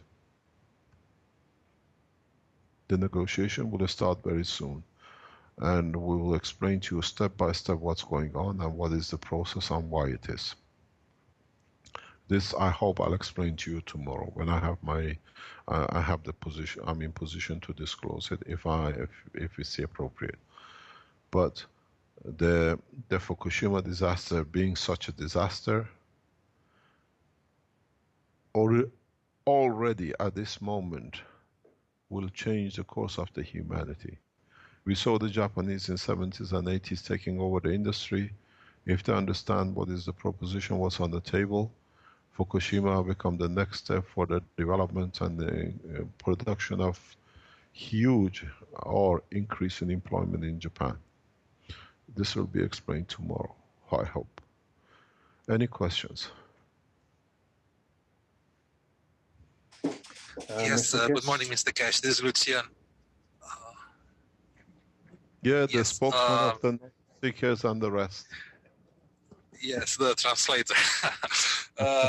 Before going even further, I would like to ask you a very, very simple favor, because to clarify the concept from the previous workshop, in which you explained how to create copper oxide and spherical structure GANs of the carbon from the planar structure.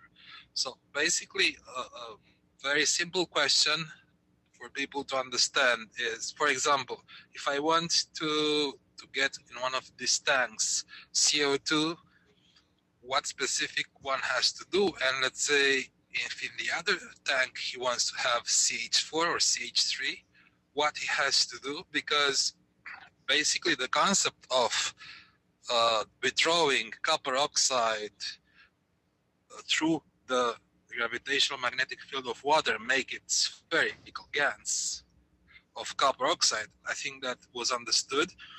But at this point, I feel that no one does understand how, because probably you don't have how to measure the gravitational magnetic field of CH4 or CH3 or whatever you want to obtain there. How we are going to do this? The process is very simple. What you got to do is to target what you want to produce. To target what you want to produce, you have to understand let's say CH4. the structure. Okay, what do you have? Carbon and 4 hydrogen. Yes. What is that? Right. What is it? It's your oxygen.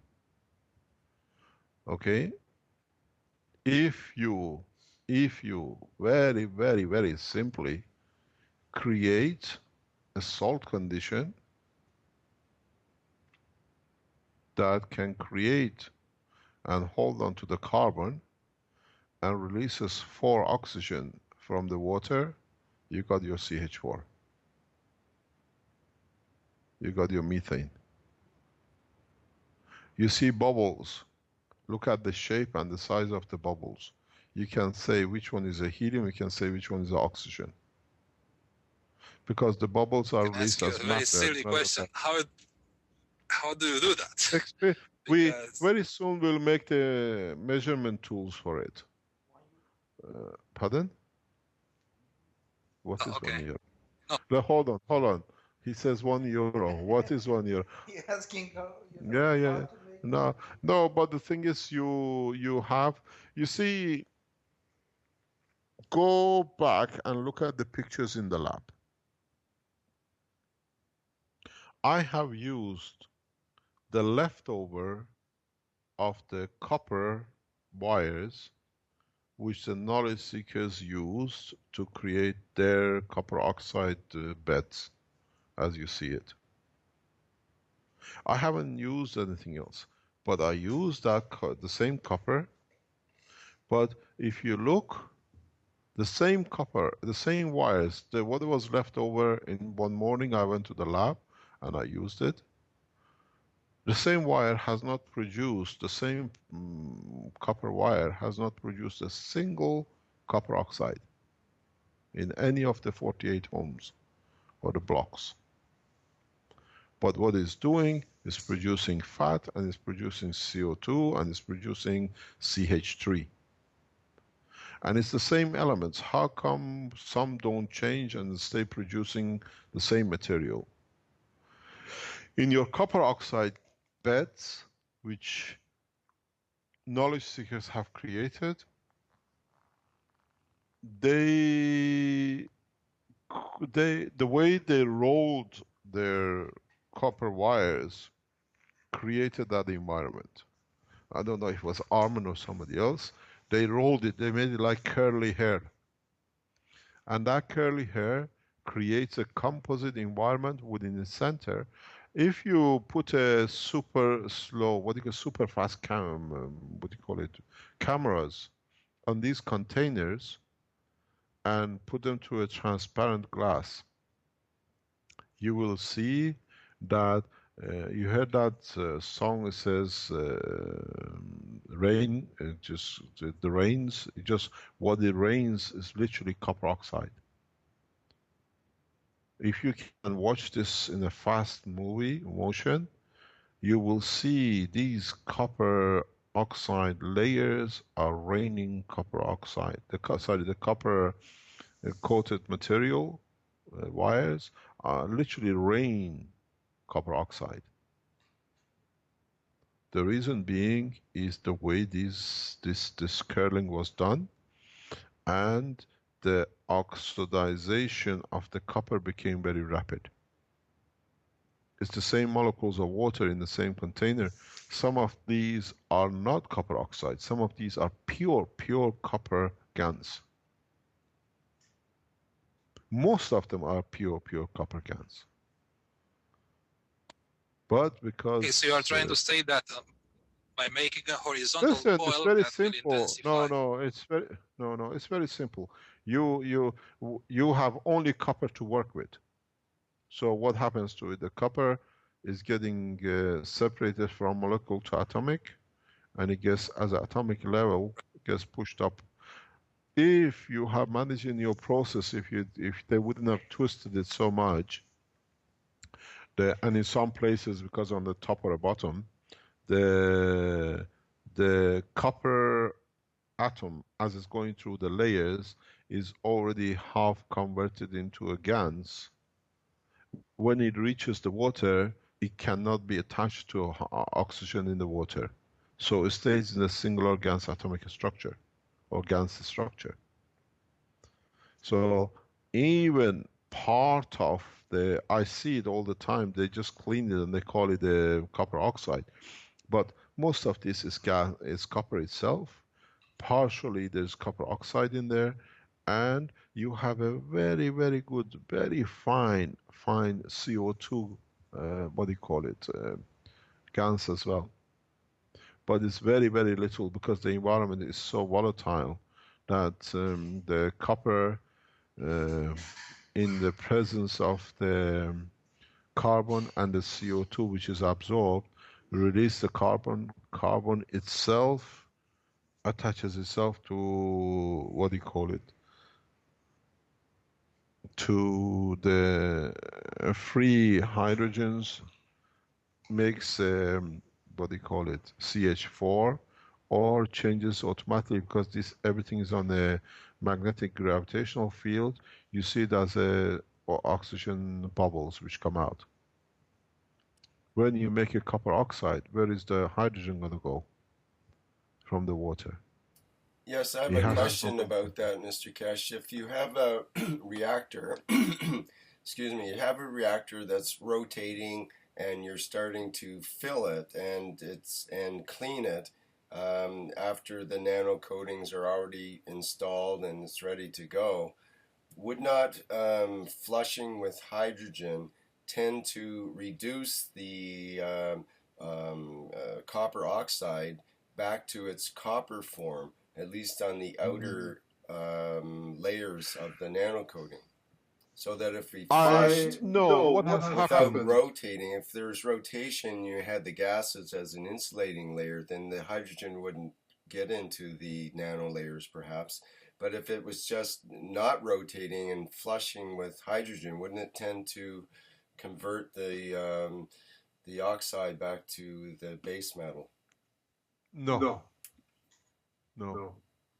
Because the atomic spacing of the copper oxide, or what they call copper nanolayer, will not allow that.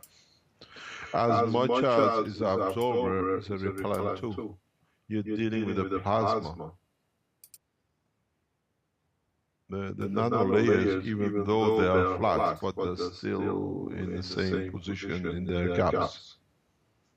Right. No, this does not happen. You don't. We don't see that. Otherwise, then you will have a different composition materials. You have a mixture materials which we don't see.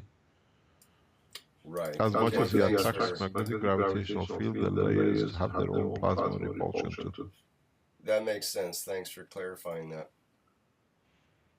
The next question. Mr. Keshe, I'm here from Belgium, and Hi, good. and the last Most workshop, probably I see you next week if I'm there. And if you want to see me, most probably I'll be in prison in the police station in Kortrijk. You're quite welcome. I'll shake hand with you from behind the bars. I hope not. It's planned that way. Oh. Okay. We will release the indictment tomorrow. You will see it. This is not a joke. Okay. My life is public. Why shouldn't the indictment by a fraudulent police officer be in public as well?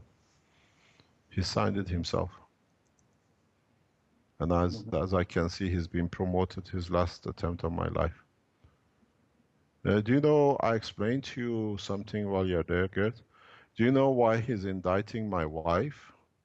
No. Because my wife videoed him when the last time they came to kill me, and a police officer, which is correct, never runs away and hides. And my wife videoed him running away and hiding behind the walls, not to be videoed. No. And that's why he's trying to get access to that video to destroy incriminated, what do you call it, pictures of him. Carry on. Okay. The last workshop, you asked me to try with copper plate samples and nano layer by using the oil of an orange peel. I did that, and the pictures are on the chat in my Dropbox or on the Facebook page. Let me have a look. Marek is trying to bring it up. I gave the place at first two phases, two stages of nano layering, and the third stage I let the plates dry again. Just wait. We're trying to wait. Just wait, please. We've got to see this picture. Go to Facebook. Go to Facebook. Garrett on Facebook. Yeah, yes. Just wait. We're trying. We've got to understand what you're talking about.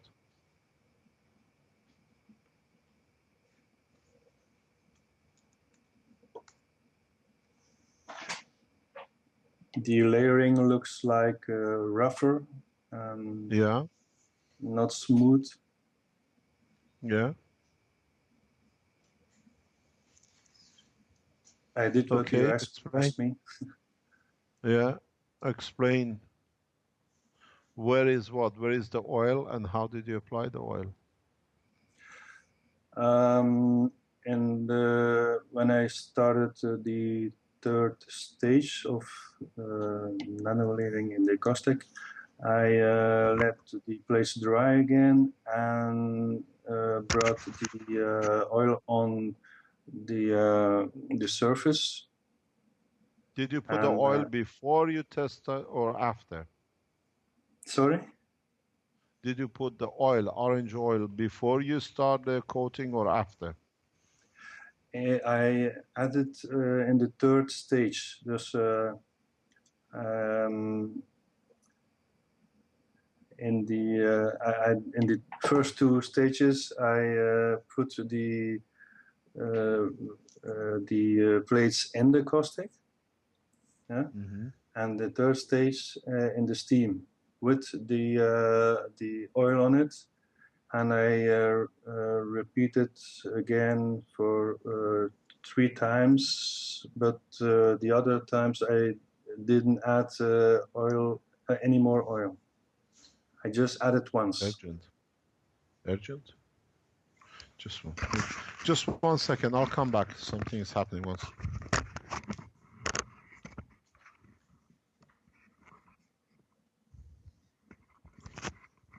Okay, you can continue. Mr. Keshe will come. Okay. Later. Or we can continue with other theme or questions and return back to this.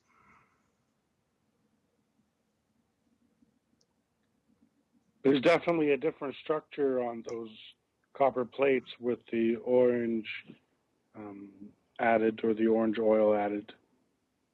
Yeah, it's. Yes, I can see it also.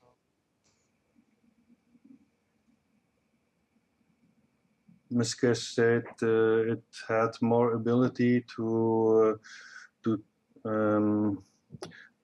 yeah, how do you say, to drag the plasma inside the core.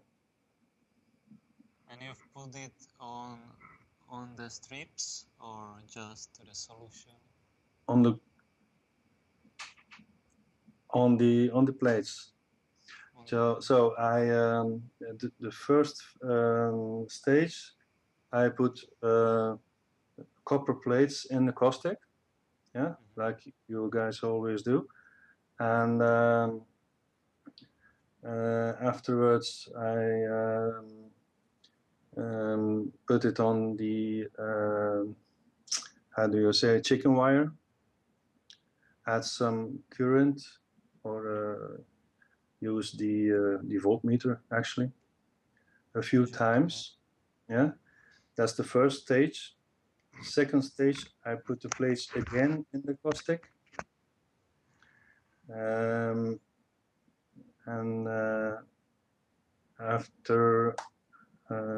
afterwards I put it again on the chicken wire at the each 5 hours the voltmeter. And the third stage, I let dry the plates dry for an hour or 2 hours. Outside of the box, or? Yes, outside the box. I add the oil on them. Before drying. Sorry? Before drying or after? After drying, and then I did three more stages that way. But I added just once the oil in the third stage, not in the other ones.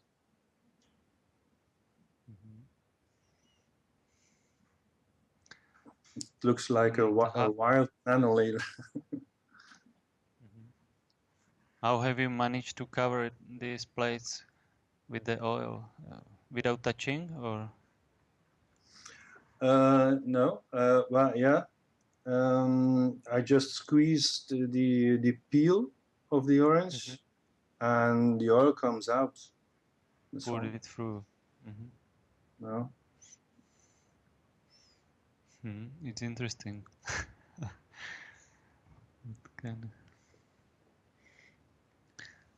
So the structure is a little bit different, but it's not smooth. Yeah?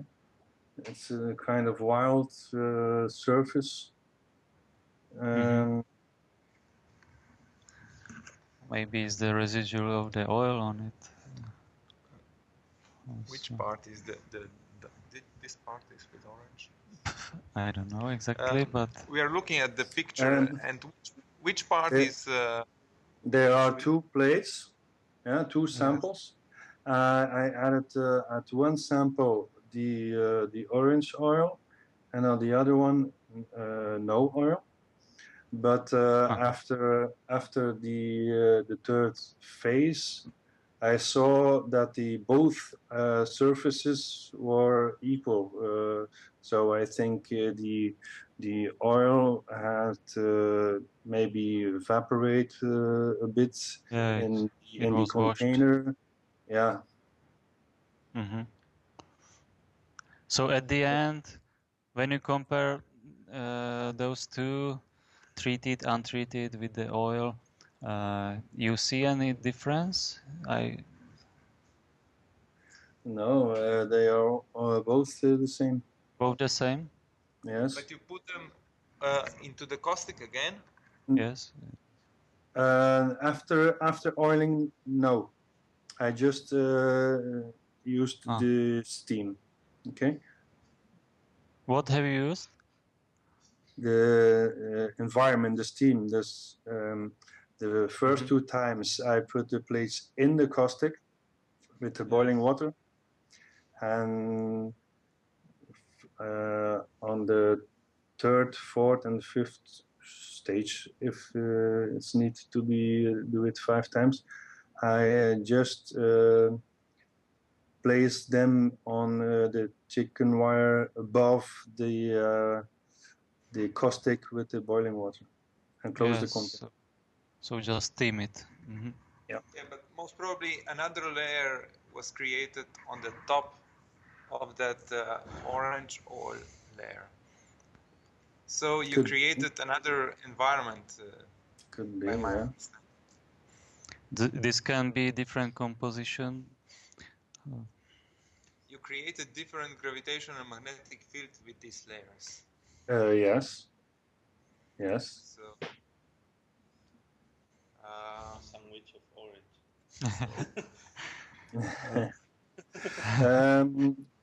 Orange layer.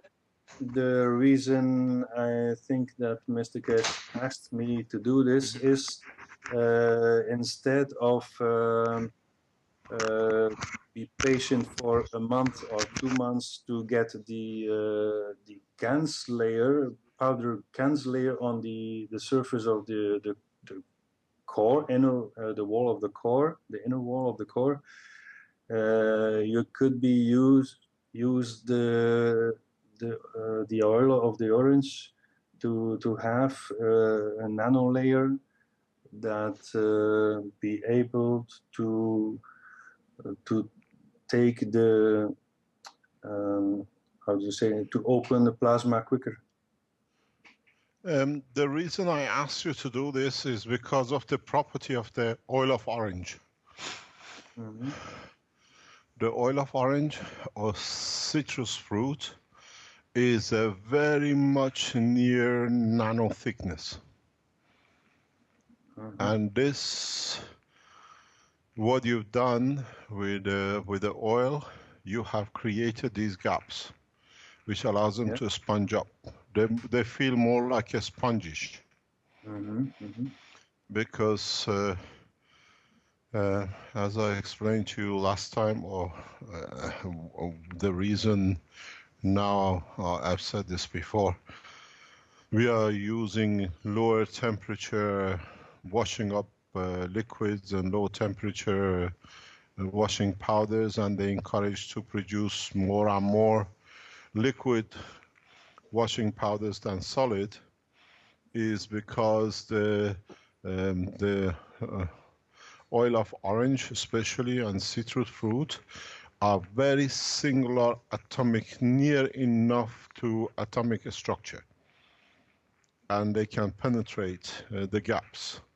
And that's why when you can penetrate the gaps, you can take the dirt away from the clothes. And when you put them through the process, because they are already in the liquid state, your structure is not totally nano copper oxide or nano layers of copper. Your structure now has a gap space of the oil, which partially is a hydrogen. The spacing you see, the fluffing up, is now you have another, what do you call it, space, which is magnetic field, is a hydrogen. That's why I asked you to do this, because I use this technique sometimes for producing, what do you call it, open space, or what I call powdering. Yeah. It's a very good technique if you do it, but you have to make sure that there is no residual. That's why you have to do it with a hot caustic or in the steam of the car. But if you do it in a, when you put it through the second time, you will see the difference. They just open up. Yeah, caustic steam, but even with the other one. This is one of the ways of creating what they call it, the cloud formation in your layering.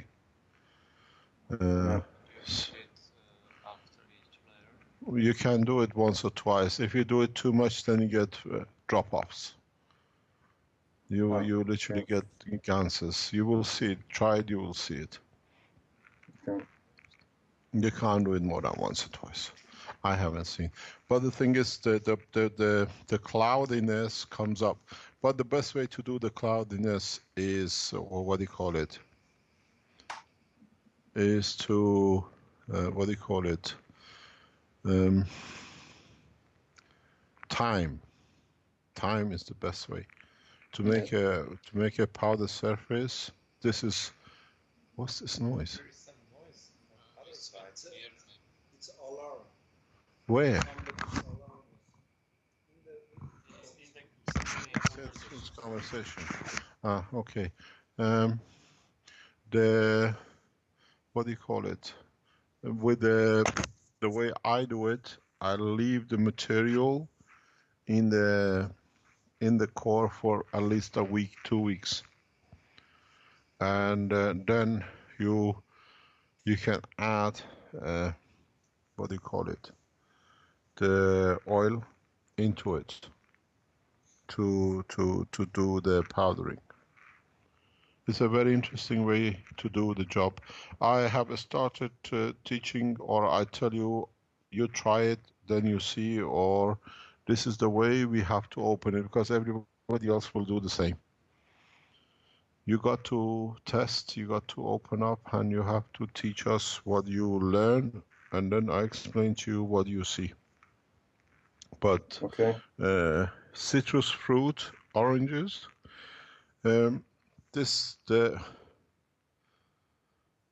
if you understand the process you just created,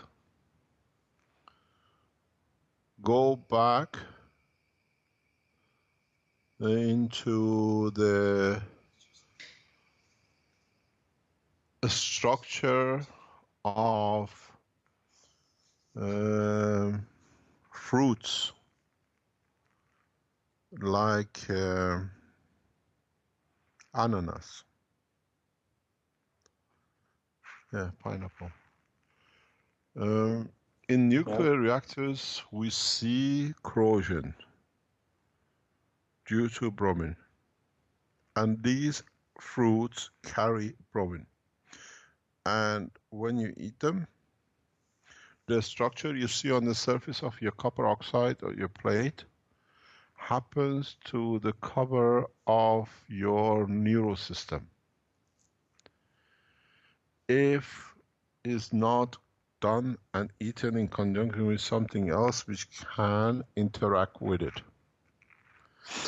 This is why just go on the internet and read about the fruits with bromine.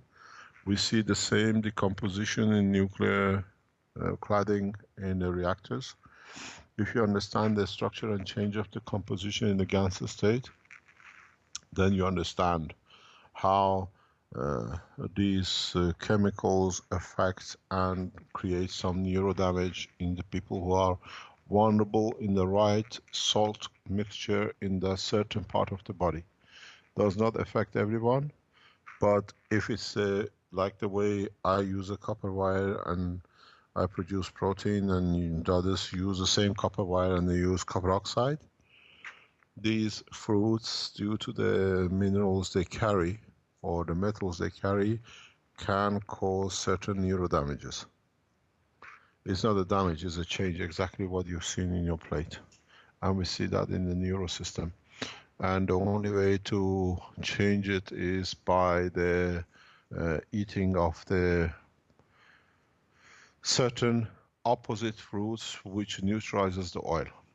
You can add another mineral to the same copper oxide, and what you're going to get, no effect. You say it doesn't work.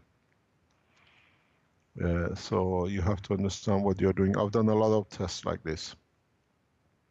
Originally, one of the part of our conclusion was that like diseases like MS come through this decomposition cloudiness, that the condition of the salt within the body orients the carbon from a conductor to a resistor or resistor to a carbon. And this was one of the path of the research which I did for quite some time, and it's proven to be correct. What you do when you eat these fruits, you create such a cloudiness, and then in the right composition, the carbon, because now it's in a looser, what they call it, bounding of the gravitational magnetic field, you can orientate the carbon from a resistor to a conductor by releasing some of its energy, exactly what you do with the cesium. And then you get the conductivity of the cells, or what you call MS. What you've done is very clear, because I've done exactly what you've done, and this was what I was hoping you will see. This is exactly what you see with the process of MS or neurodamages. Like in the Caribbean or in South America, where they use ananas, there is a counter medicine for it, a counter chemical for it. And in Europe, we are not used to it. And our people in the same country have forgotten why they eaten things. In culture, in the back part of our DNA and our RNA, we knew why. You know, it's just like nowadays, if you go walking and you get touched by a nettle, you find a horse leaf and you rub it and the pain goes. In these countries where they used to eat ananas, they must have seen centuries ago paralysis and all sorts of problems. And they found a counter fruit balance for it. It's a long red pepper, very sweet. We see it sold in the supermarket in the West, but people don't understand why they eat it. Most of the bromine-carrying fruits need the composition of the redness of this material, this long sweet pepper, to balance the condition. And you've created exactly the same position. Now if you find something else, which I'm not going to tell you, you can put it in the same water and you get nothing. And in some of the salts which you get, you will find out the effect will disappear. It doesn't disappear. All you do, you release the GANs of the hydrogen back into the atmosphere, and the atomic structure of the GANs of the copper will go back to its normality. In a normal condition, it's like you blow air into it and you make a fluff of it. In this condition, you added hydrogen in a maglev condition in between the atoms of the copper, and that's what you're going to get. But it's not as good as the, what do you call it, powderish material which I use, because I know this technique. Okay. Because now you have a powderness, fluffiness, but you have hydrogen now in the middle, not increasing the magnetic gravitational field of copper oxide in respect to each other. It's a different process. That's why you have like a different formation on your copper oxide. Okay, I understand. Yeah. I've done a lot of these tests. I still have some of it. It will be very interesting. Put these strips you made and take them into what do you call it? Put them in like a Coca-Cola bottle. If you made it in a Coca-Cola bottle, I showed it to, I think, Marco a few weeks ago. And take it into the outside on the grass and leave it on the ground and measure its energy absorption from the ground, and move it up about a meter and measure its energy absorption again. You'll find out that when it's near the ground, it absorbs much more energy, shows a much higher voltage. And when it's up in the air, it shows less voltage, depending if you're in the shadow or in the sun. This technology is the backbone of the Keshe power cell. That's why we registered the company. That during the night time, because there is no magnetic gravitational field force from the sun, most of the magnetic gravitational field force of the Earth can emit out naturally. They're not forced down onto the ground and below the ground level. So the radiation comes out further, the plasmatic magnetic field of the Earth, and gets absorbed by this powderish layer, and you can convert this to what we call the day and night cell, power cell. So when we said that you can have 3 times more energy at night time than the daytime, everyone says, this is exactly the reason for it. Because at night time you absorb all the energy which is coming up from the Earth. So with this technique, what you've done, if you can make about 20,000-30,000 little strips like this, you can produce yourself about 3 to 4 kilowatts of energy every night. More at night when you need it, and the daytime when you don't need it, you put it in front of the sun, it does the same thing. This is the backbone of the what I call Keshe power cell, day and night power cell. Now that we open our books, everything is there. You can go and do it yourself.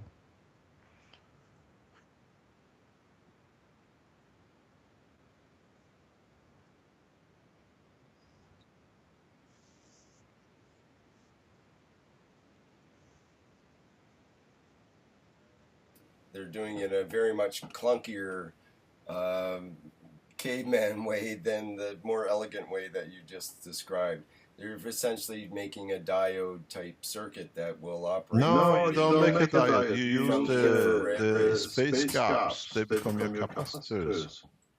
Let's learn something maybe in a very, very, very deep way. Our body is made of GaNs.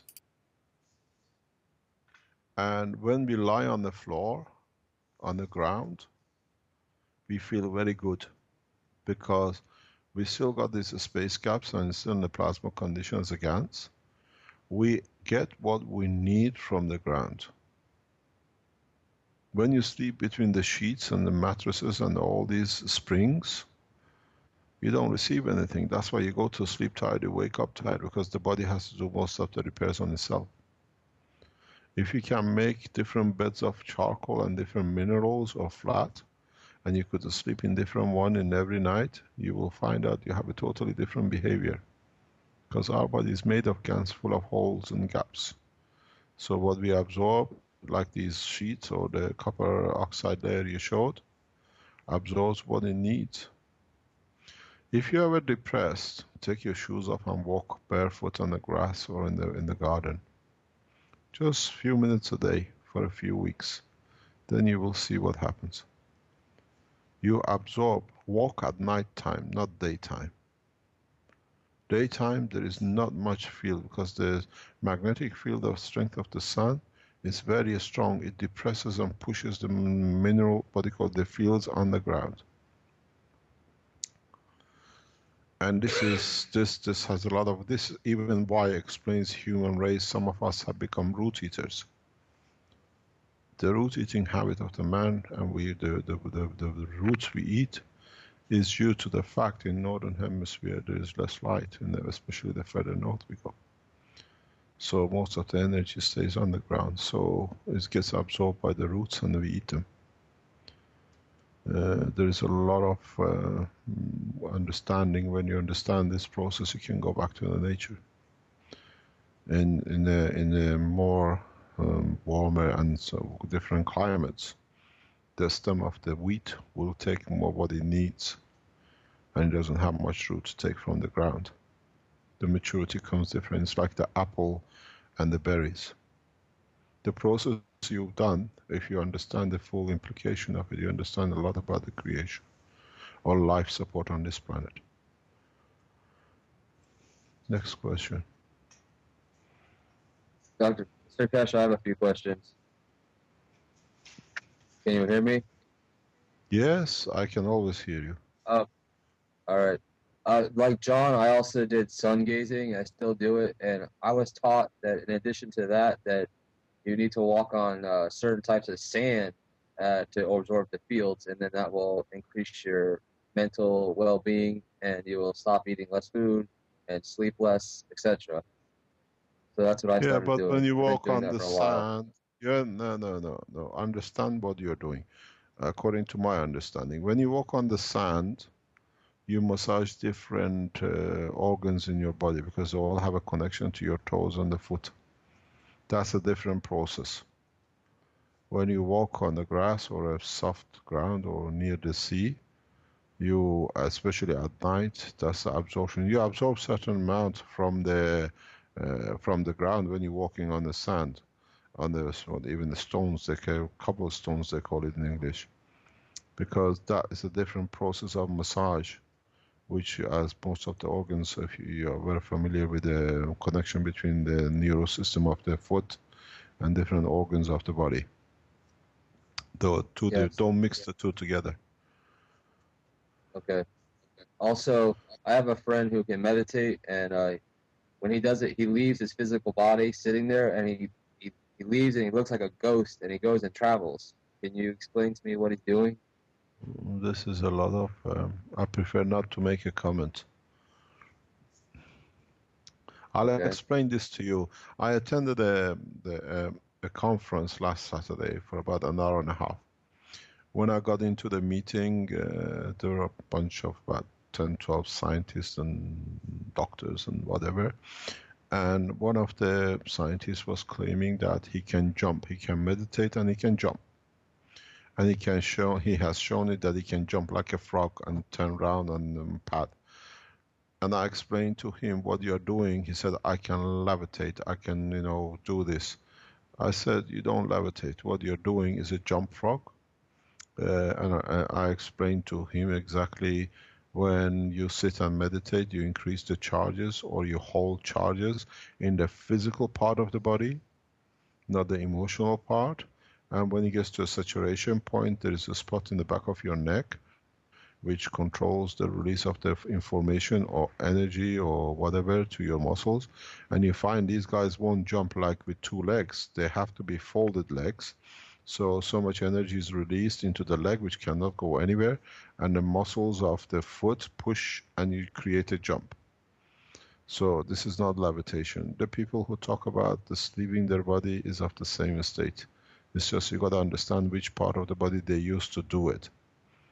If you concentrate your energy into the emotional, which is the center part, you get that feeling that you're out of the body, but that's the rest of it. That's our call is kakahu, because we understand the process now.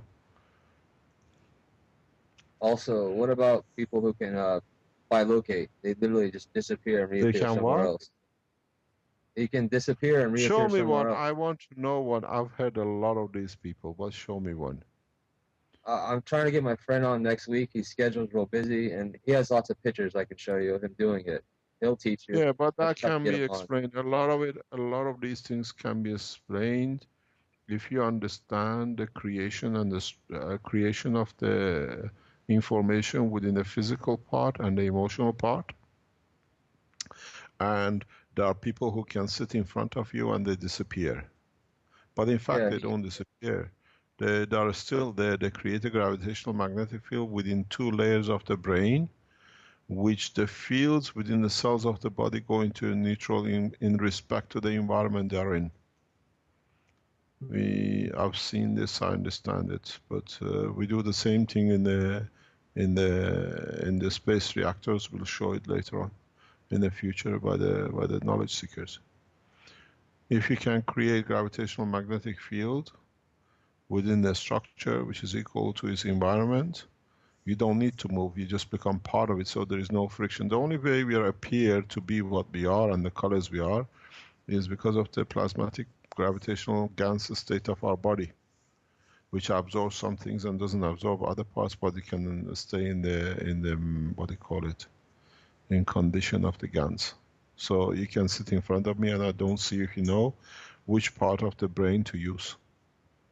That's to do with the material part and has to do with which layer of the body you have used to, of the, what do you call it, the brain you have used to.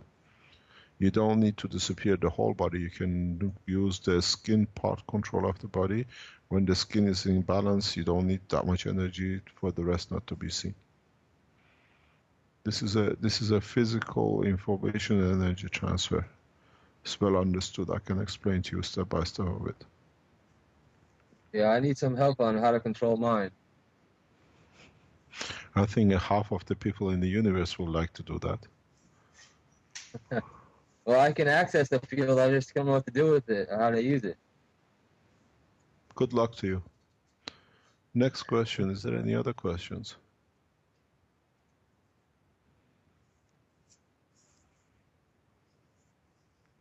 We are disconnected again? No. Are we dislocated? We're up to, what's it been, 2 hours and 48 minutes? Can I say something, because I just made some notes while Marek was talking. In respect to our medical side, I've written a paper sometimes ago. I can't find it. God knows where it could be. I wrote it as a... What did I write? And you lot say cannot be. Bacterias and viruses. And they say, I wrote it as a microbes. And they say, no, yeah, and they say it should be bacteria. Yes, he's our biologist here. He's telling me. So I have to change the title of the paper, but because I couldn't find it, I just wrote a couple of pages on it yesterday to go with, or the day before, to go with the Fukushima paper, because it's important. The difference between microorganism and viruses. And in fact, one of the reasons that world of medicine could never find a solution, you have to wait till the virus does its work and goes, is that viruses are single atomic GANs of the matters in a different state. And that's why they need time to what do you call it, to do their job. And I've written in this paper, if the pharmaceutical understood the structure of the GANs as a fourth state of matter, very soon they should be able to produce materials which, like antibiotics, because they are made of GANs, very much like what we did with Fukushima, by introducing a specific kind of radioactive material or salt condition in the body. They can convert the viruses, which are like radioactive materials. That's why they are so horrendously dangerous, because they release a lot of fields. They can convert these ganses to GANs of the matter state, not the GANs of cancer state, to radiate. Then the viruses can be brought under control within a matter of seconds. So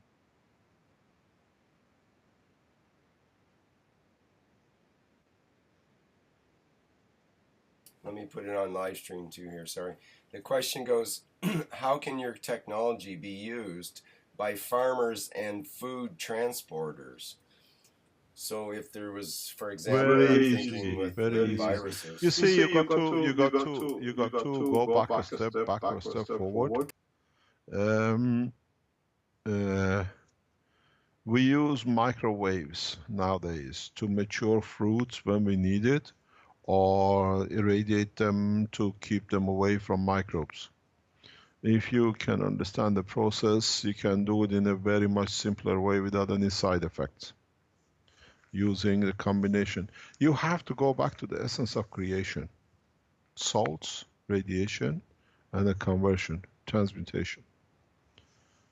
Life on this planet would have not been possible if there were no salts and there were no what they call hydrogen or oxygen. And the process has fed itself in one to another. But viruses are totally GANs-based, atomic or molecular GANs, because don't forget, when we say a molecule of, let's say, CO2 in the GANs state, is not 1 copper and 2 oxygens or 1 copper and 1 oxygen, copper oxide. Yeah? So what you have is one sphere which contains the gravitational magnetic field strength of the two. So that becomes, and that's why you see a sphere of the green. And what he absorbs, what it releases, appears as 1. So when you speak your molecular GANs, don't think the way you do in a matter state of you have a carbon connected double bond and single bond and what do you call it, hydrogen and the rest are oxygen. Is the totality of the field mass weight, mass which decides the matter. If you understand this in a very simple way, then traveling into space to another destination becomes very easy.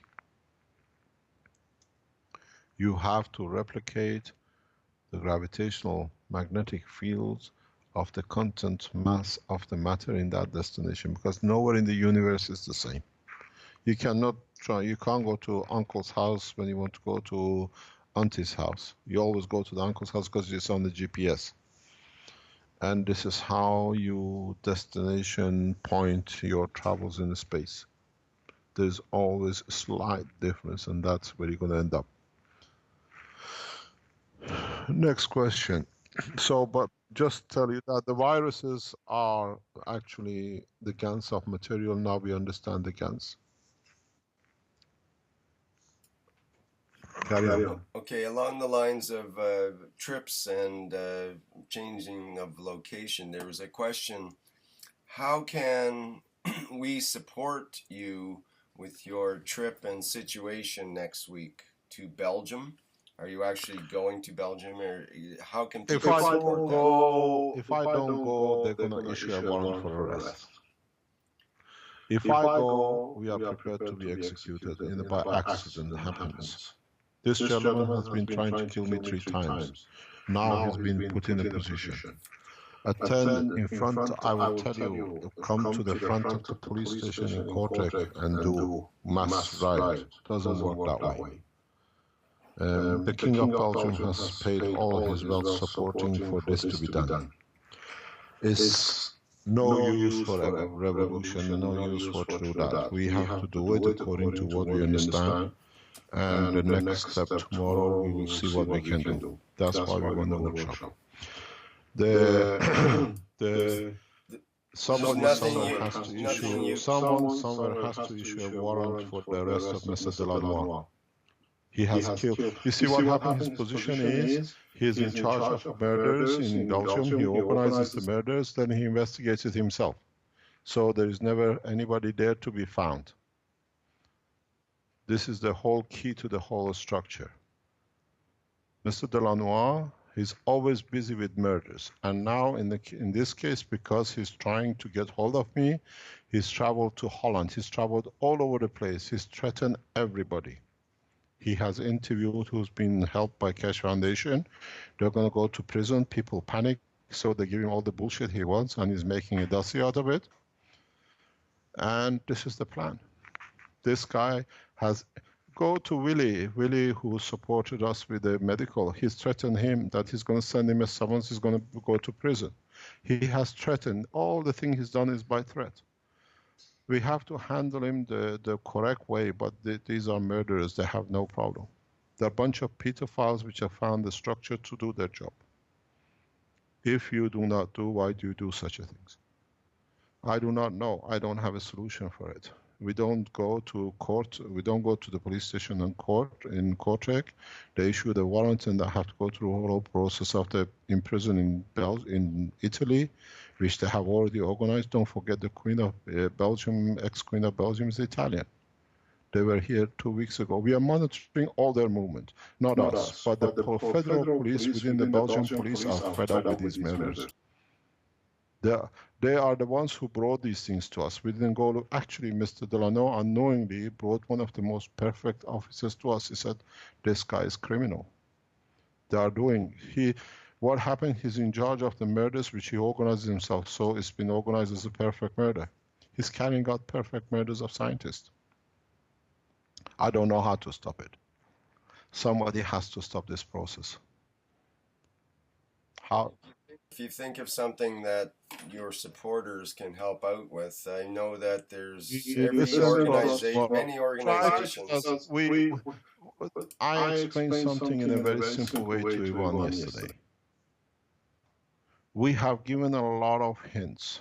I have given a lot of indication, my purpose and our purpose here. Tomorrow we'll open the box. Let us do our job our way, not the way they want to do. All this knowledge you are receiving, all this unraveling of the science and at the same time correct conduct of behavior has a reason. The ones who are wise have understood what's our position and what it is. The ones who haven't, we make it clear. If you read my papers, if you read the World Peace Message, if you listen to everything which has been said in past few months and years, you know who we are and what's our position. We make it very clear tomorrow. Then we stand our own ground. Technology like this doesn't go in the hand of one pedophile. And we don't ask for revolution and uprising. No, this is not the way. We come here to bring peace. And we do it our way, the peaceful way. The way it has to be done through the science and technology and correctness of the belief. We'll listen tomorrow, and if you know anyone, ask them to listen tomorrow. Tomorrow you will have something which is going to shock behind humanity. But we have to do it that way. Today is knowledge seekers' time. Tomorrow is the end of our job. Next question. Well, thank you for that. For sure, our best wishes and prayers from all sectors will be with you, at least. We will release because my last day's public has to be that way. Tomorrow we'll release the copies of these warrants that you understand is not a joke. And the fraud behind it. And all signed by Mr. Delano personally. But don't forget the situation with Mr. Delano was exposed in a court, to the court of Belgium 2 years ago, and they threatened my lawyers, so he withdrew. They just go around and they threaten people with their wives, their children's closing of their businesses. That's what they did with the Keshe Foundation webmaster. He just walked into his office and threatened him 2 weeks ago. And that's why before today, before the program, I asked Mr. Chu to take over the Keshe. Beyond the boundaries of Belgium, these people are nothing. As Professor Shishi of Ghent University, I was explaining to people here, said to me and Dirk a few years ago in Waterloo, he said Belgium structural politicians is a bunch of, what do you call it, pedophiles and incest.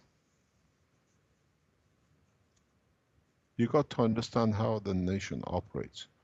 According to the group which is in Ronse in Belgium, child abuse, reported child abuse, according to police file, it stands at 28% or so. That's incest within today, 21st century. That's what is reported. It's part of the culture of the nation. That's why nobody can trap. I have a very big request. I heard, but the man has to do what he says. His Eminence from the Holy See, the Pope has said last week that they're going to put an end to all these pedophile cases around.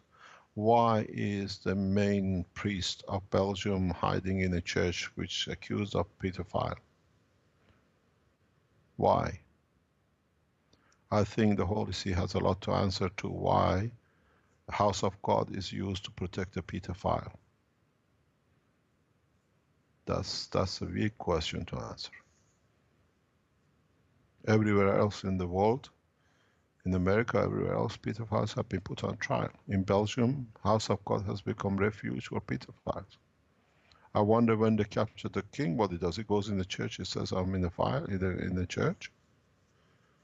House of God should be where the man find peace, not when criminals find refuge. Next question.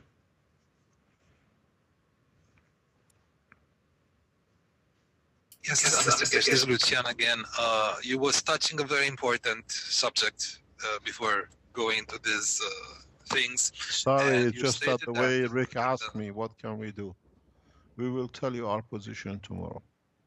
No, I was referring to the most important thing is you was explaining that the GANs for molecules, as a matter of fact, they don't have the regular bonds as in the regular chemistry. No, it's an energy package. It's a magnetic gravitational package, which when it comes into a specific condition, it changes to matter and it comes to copper and oxygen. If you look at the structure of, because it's very easy to see, just go on the internet, look at the structure of the upper atmosphere of Saturn. You see hexagonal shapes. I have explained this in book number 4. I said this before, but I don't get a chance to print it or get it published. These layers are the first layers which are absorbed from the environment of the solar system. They come as energy pack. Because of the gravitational magnetic fields of the Saturn being so big and so far, they change to the GANs of that matter, which is helium. And exactly the structure we have on the floor with the 3 reactors and 1 reactor. And if you add another 3 reactors further up, we create a nano-layering, 3 layering. On top of, if you stand on top of the roof of the Keshe Foundation lab, you should see hexagonal formation. We made the lower base reactors. We put 1 in the center. If we put 3 more in a slightly 120 degree in between the other 120 degrees, what you will see above when you look, you see hexagonal shapes. This is where the gravitational magnetic field of gas or GANs converts into a physical, because now it has a magnetic field of the, let's say, the Saturn to interact with. And we always say, when the 2 fields interact, they create light. The interaction of the gravitational magnetic field, the strength of inside the helium, with the gravitational magnetic field of the Saturn in such a high distance, such a far distance, allows the manifestation and show of the GANs of the helium. And then there are different, as heliums are getting attracted further into the center of the Saturn, they are still staying in the GANs, but they change. It's just layering. And the interaction of minimum 3 creates the hexagonal shape of the cloud. So as they go further, due to processes which are within the Saturn, can be mainly gravitational, partially in the Earth atmosphere is due to the nitrogen in the upper layer, the energy released, converts the GANs into matter. That's why you get the rain and you get the nitrogen. Nitrogen as a product is the way it is structured. It changes the GANs into a gas. Yes? So coming to the experiments that the knowledge seekers showed us, and based on what you said a few moments ago, that from the electrodes will fall hydrogen GANs, copper oxide GANs, copper GANs. Let me give you a tip. We already have hydrogen GANs in our hand. This is a major news if you understand it. We have already hydrogen GANs, which is the essence of the communication and creation in this universe. It was produced in past few days. This is a huge breakthrough. Right. So in these tanks, you will have a mixture of this. And what's going to happen next? If you can leave there as there are, or you can, how to say, manipulate them, or I don't know how to phrase it, to Oh, use there are it in different certain ways. You ways. gotta. It goes back to the environment you create. You can create again within the environment of the GANs to influence the fields of it. You can make a GANs radioactive. It's very easy. If you create the right gravitational magnetic field, you can create a GANs to be radioactive. What does radioactive means? It means trying to release part of its energy. So when it releases part of gravitational magnetic field energy, it goes through this stability the same as the nuclear decay. But that is a very, very, very different game. That's a very different game and different proposition. It happens in part of the universe.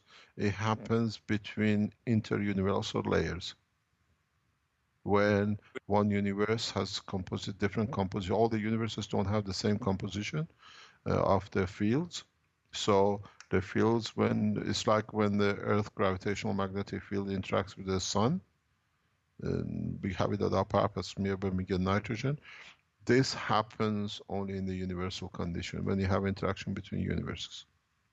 Because the field strength is very much similar but different way, and then you get the conversion of the atoms, like a hydrogen from one universe. Even we call it hydrogen in another universe, but it has a different dimensional strength capacity. So this happens in there. So when you have a copper oxide, or let's say hydrogen oxide, hydrogen GANs. Hydrogen GANs in all the universes are the same. But when they go through one to another, they absorb different energies because in that universe they have to stay as a base matter. I explained this in the papers to be published. And the last question will be about safety.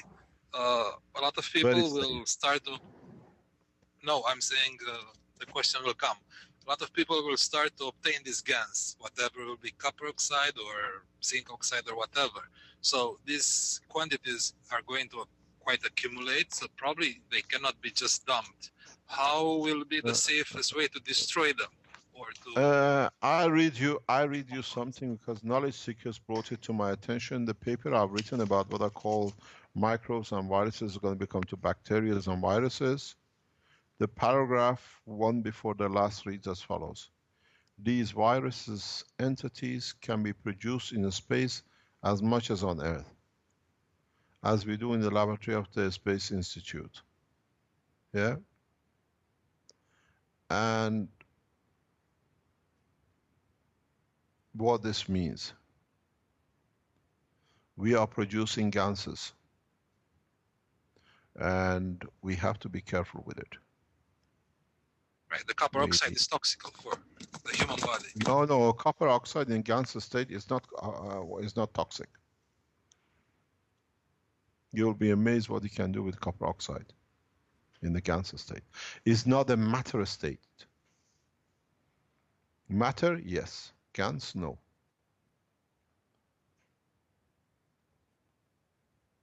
Should I understand that it's safe to just dump it into the garbage or into the regular disposal system, the public do you dump sun in the garbage?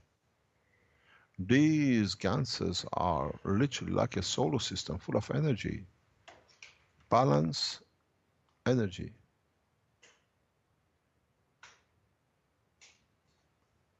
If what we are doing next week when the knowledge seekers come back, and if I'm still here, we are going to grow GANs, seeds, using these GANs. The next step of use, we showed you how to make it. We showed you how to convert it. Now we're going to show you how to use it and what it can be applied for. The same thing happened. I said that to one of the scientists we were discussing very recently. It's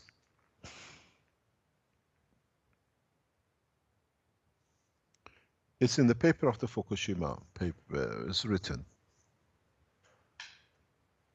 in Fukushima, when we change the gases, the matters of cesium to gases of cesium, these gases now become a fertilizer, stable fertilizer, because we've done this test 3 years now in Belgium. A guy called Guy, who a lot of people know him in Keshe Foundation in Belgium. He's a specialist in this thing. He's run a trial now for us over 2 years in regarding the seed growth. He's videoed everything, pictured everything. Now the gases of cesium in these lands become the source of energy for growing beautiful vegetables without use for fertilizer. But the next step with it is, because we added the GANs, and if you can remember how you used the CO2 in the boxes, the land of Fukushima produces protein just off the ground. You don't need to have an animal. Underground, if you can do the separation, the way we done in the lab, you can just go and harvest fat and protein without the animal. This test will be done in the 5th of May experiment, which is set up. This is what we are doing in the lab. This is how I set the things up. My the 848 block is just producing totally continuously fat. So we understood the structure. We don't need the animals to create the proteins. And I was talking with Jorge yesterday, that if you use, he's saying that if you use different composition of salts, we can produce different kind of fats and different things. And I said, and then if you look at the 3 different systems we're running, there are the 3 different kind of fat and thickness and composition. Now you can produce the fat of a vegetable, a fat of meat, or a fat of whatever you like, literally from the land. You don't need the animal conversion. This technology, because it's understood the concept of creation, this is why we use it in the space. In the space we use, and I kept on telling people, it's like people waiting for 2 mobile phones to drip with food. Now they understand the process. The next process you will understand, by people breathing in the aircraft, by absorbing the CO2, is not a problem. The CO2 used allows the conversion and the production of the oxygen, nitrogen, and a carbon, which is needed for amino acid to feed the people. The way the plants convert the CO2 to oxygen, we say we need the plants. The breathing, what you breathe out as a CO2, which is a conversion system, that can be used to produce the food that you need in the space, because you need protein. We give it to you because you have a stomach system. This is what I announced about a year ago. If you go to the original papers or original talks, we always said in the space we will not carry any food, because the human race breathing, the more you breathe, the more you can eat. That's it. So you go for a run, you can have more fat, because you put it through the same salt proposition and you create amino acids or what you need as protein. And the salt content does exactly the same as what we do on Earth. It's in the Fukushima paper. We try to get the other guy, repeat it again and again. If you understand that, now you understand why you have meat on the land and in the sea, and why you have protein where there is a softer salt, which creates you the protein of wheat or vegetables. It's the salt content which decides the protein, or whatever you call it. You don't need to create or grow corn to have the energy for it. You can just collect fat off the ground and burn it. The oil we dig out, you can produce on the surface and take what you like to run your cars. The game of space and energy has changed. is for people to understand gradually. Otherwise, I become a magician. When more and more people understand, it becomes part of the natural process of life. This is what I told you. I'm the beginning, I'm the end. We explain everything that you can understand collectively, but not by individuals that they can make gold and become Archimedes. Now everybody can make gold, everybody can make enough food. What else do you need? On that note, I think The that's only thing is to use it for the peaceful purposes. right. That's a good note. I think that we should probably end things now. It's been over 3 hours, so if that's We meet tomorrow at 8 o'clock. Right, same time, same place tomorrow. Same place. Yeah. Okay. And if you want to see how criminals operate, you will see the documents from the police of Belgium tomorrow. Great. This is how they organize themselves. Thank you, Mr. Keshe. So if okay, you can thank think you of very any, much. Thank you for today. if you can think of any ways that people Thank can you. help. Thank you. Thank you. Thank you. Bye-bye. Okay. Bye. Bye-bye. Thank you to all Bye-bye. seekers. Bye.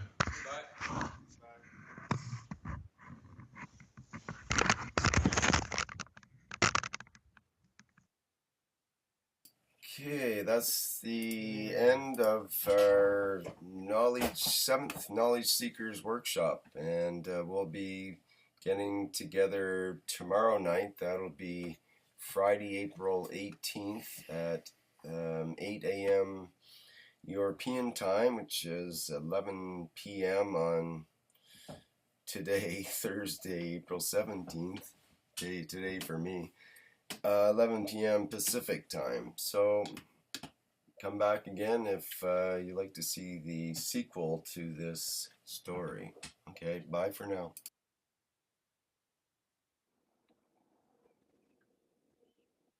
Well, that was a good one.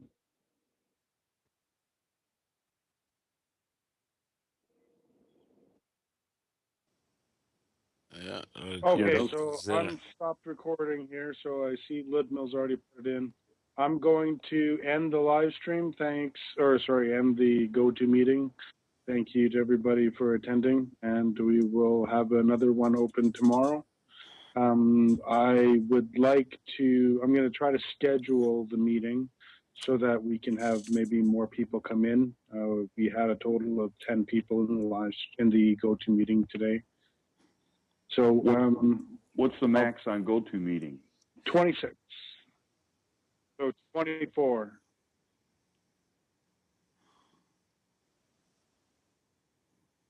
Okay, so I'll end it now so I can get the video encoding, and we will see you tomorrow. Good night, guys.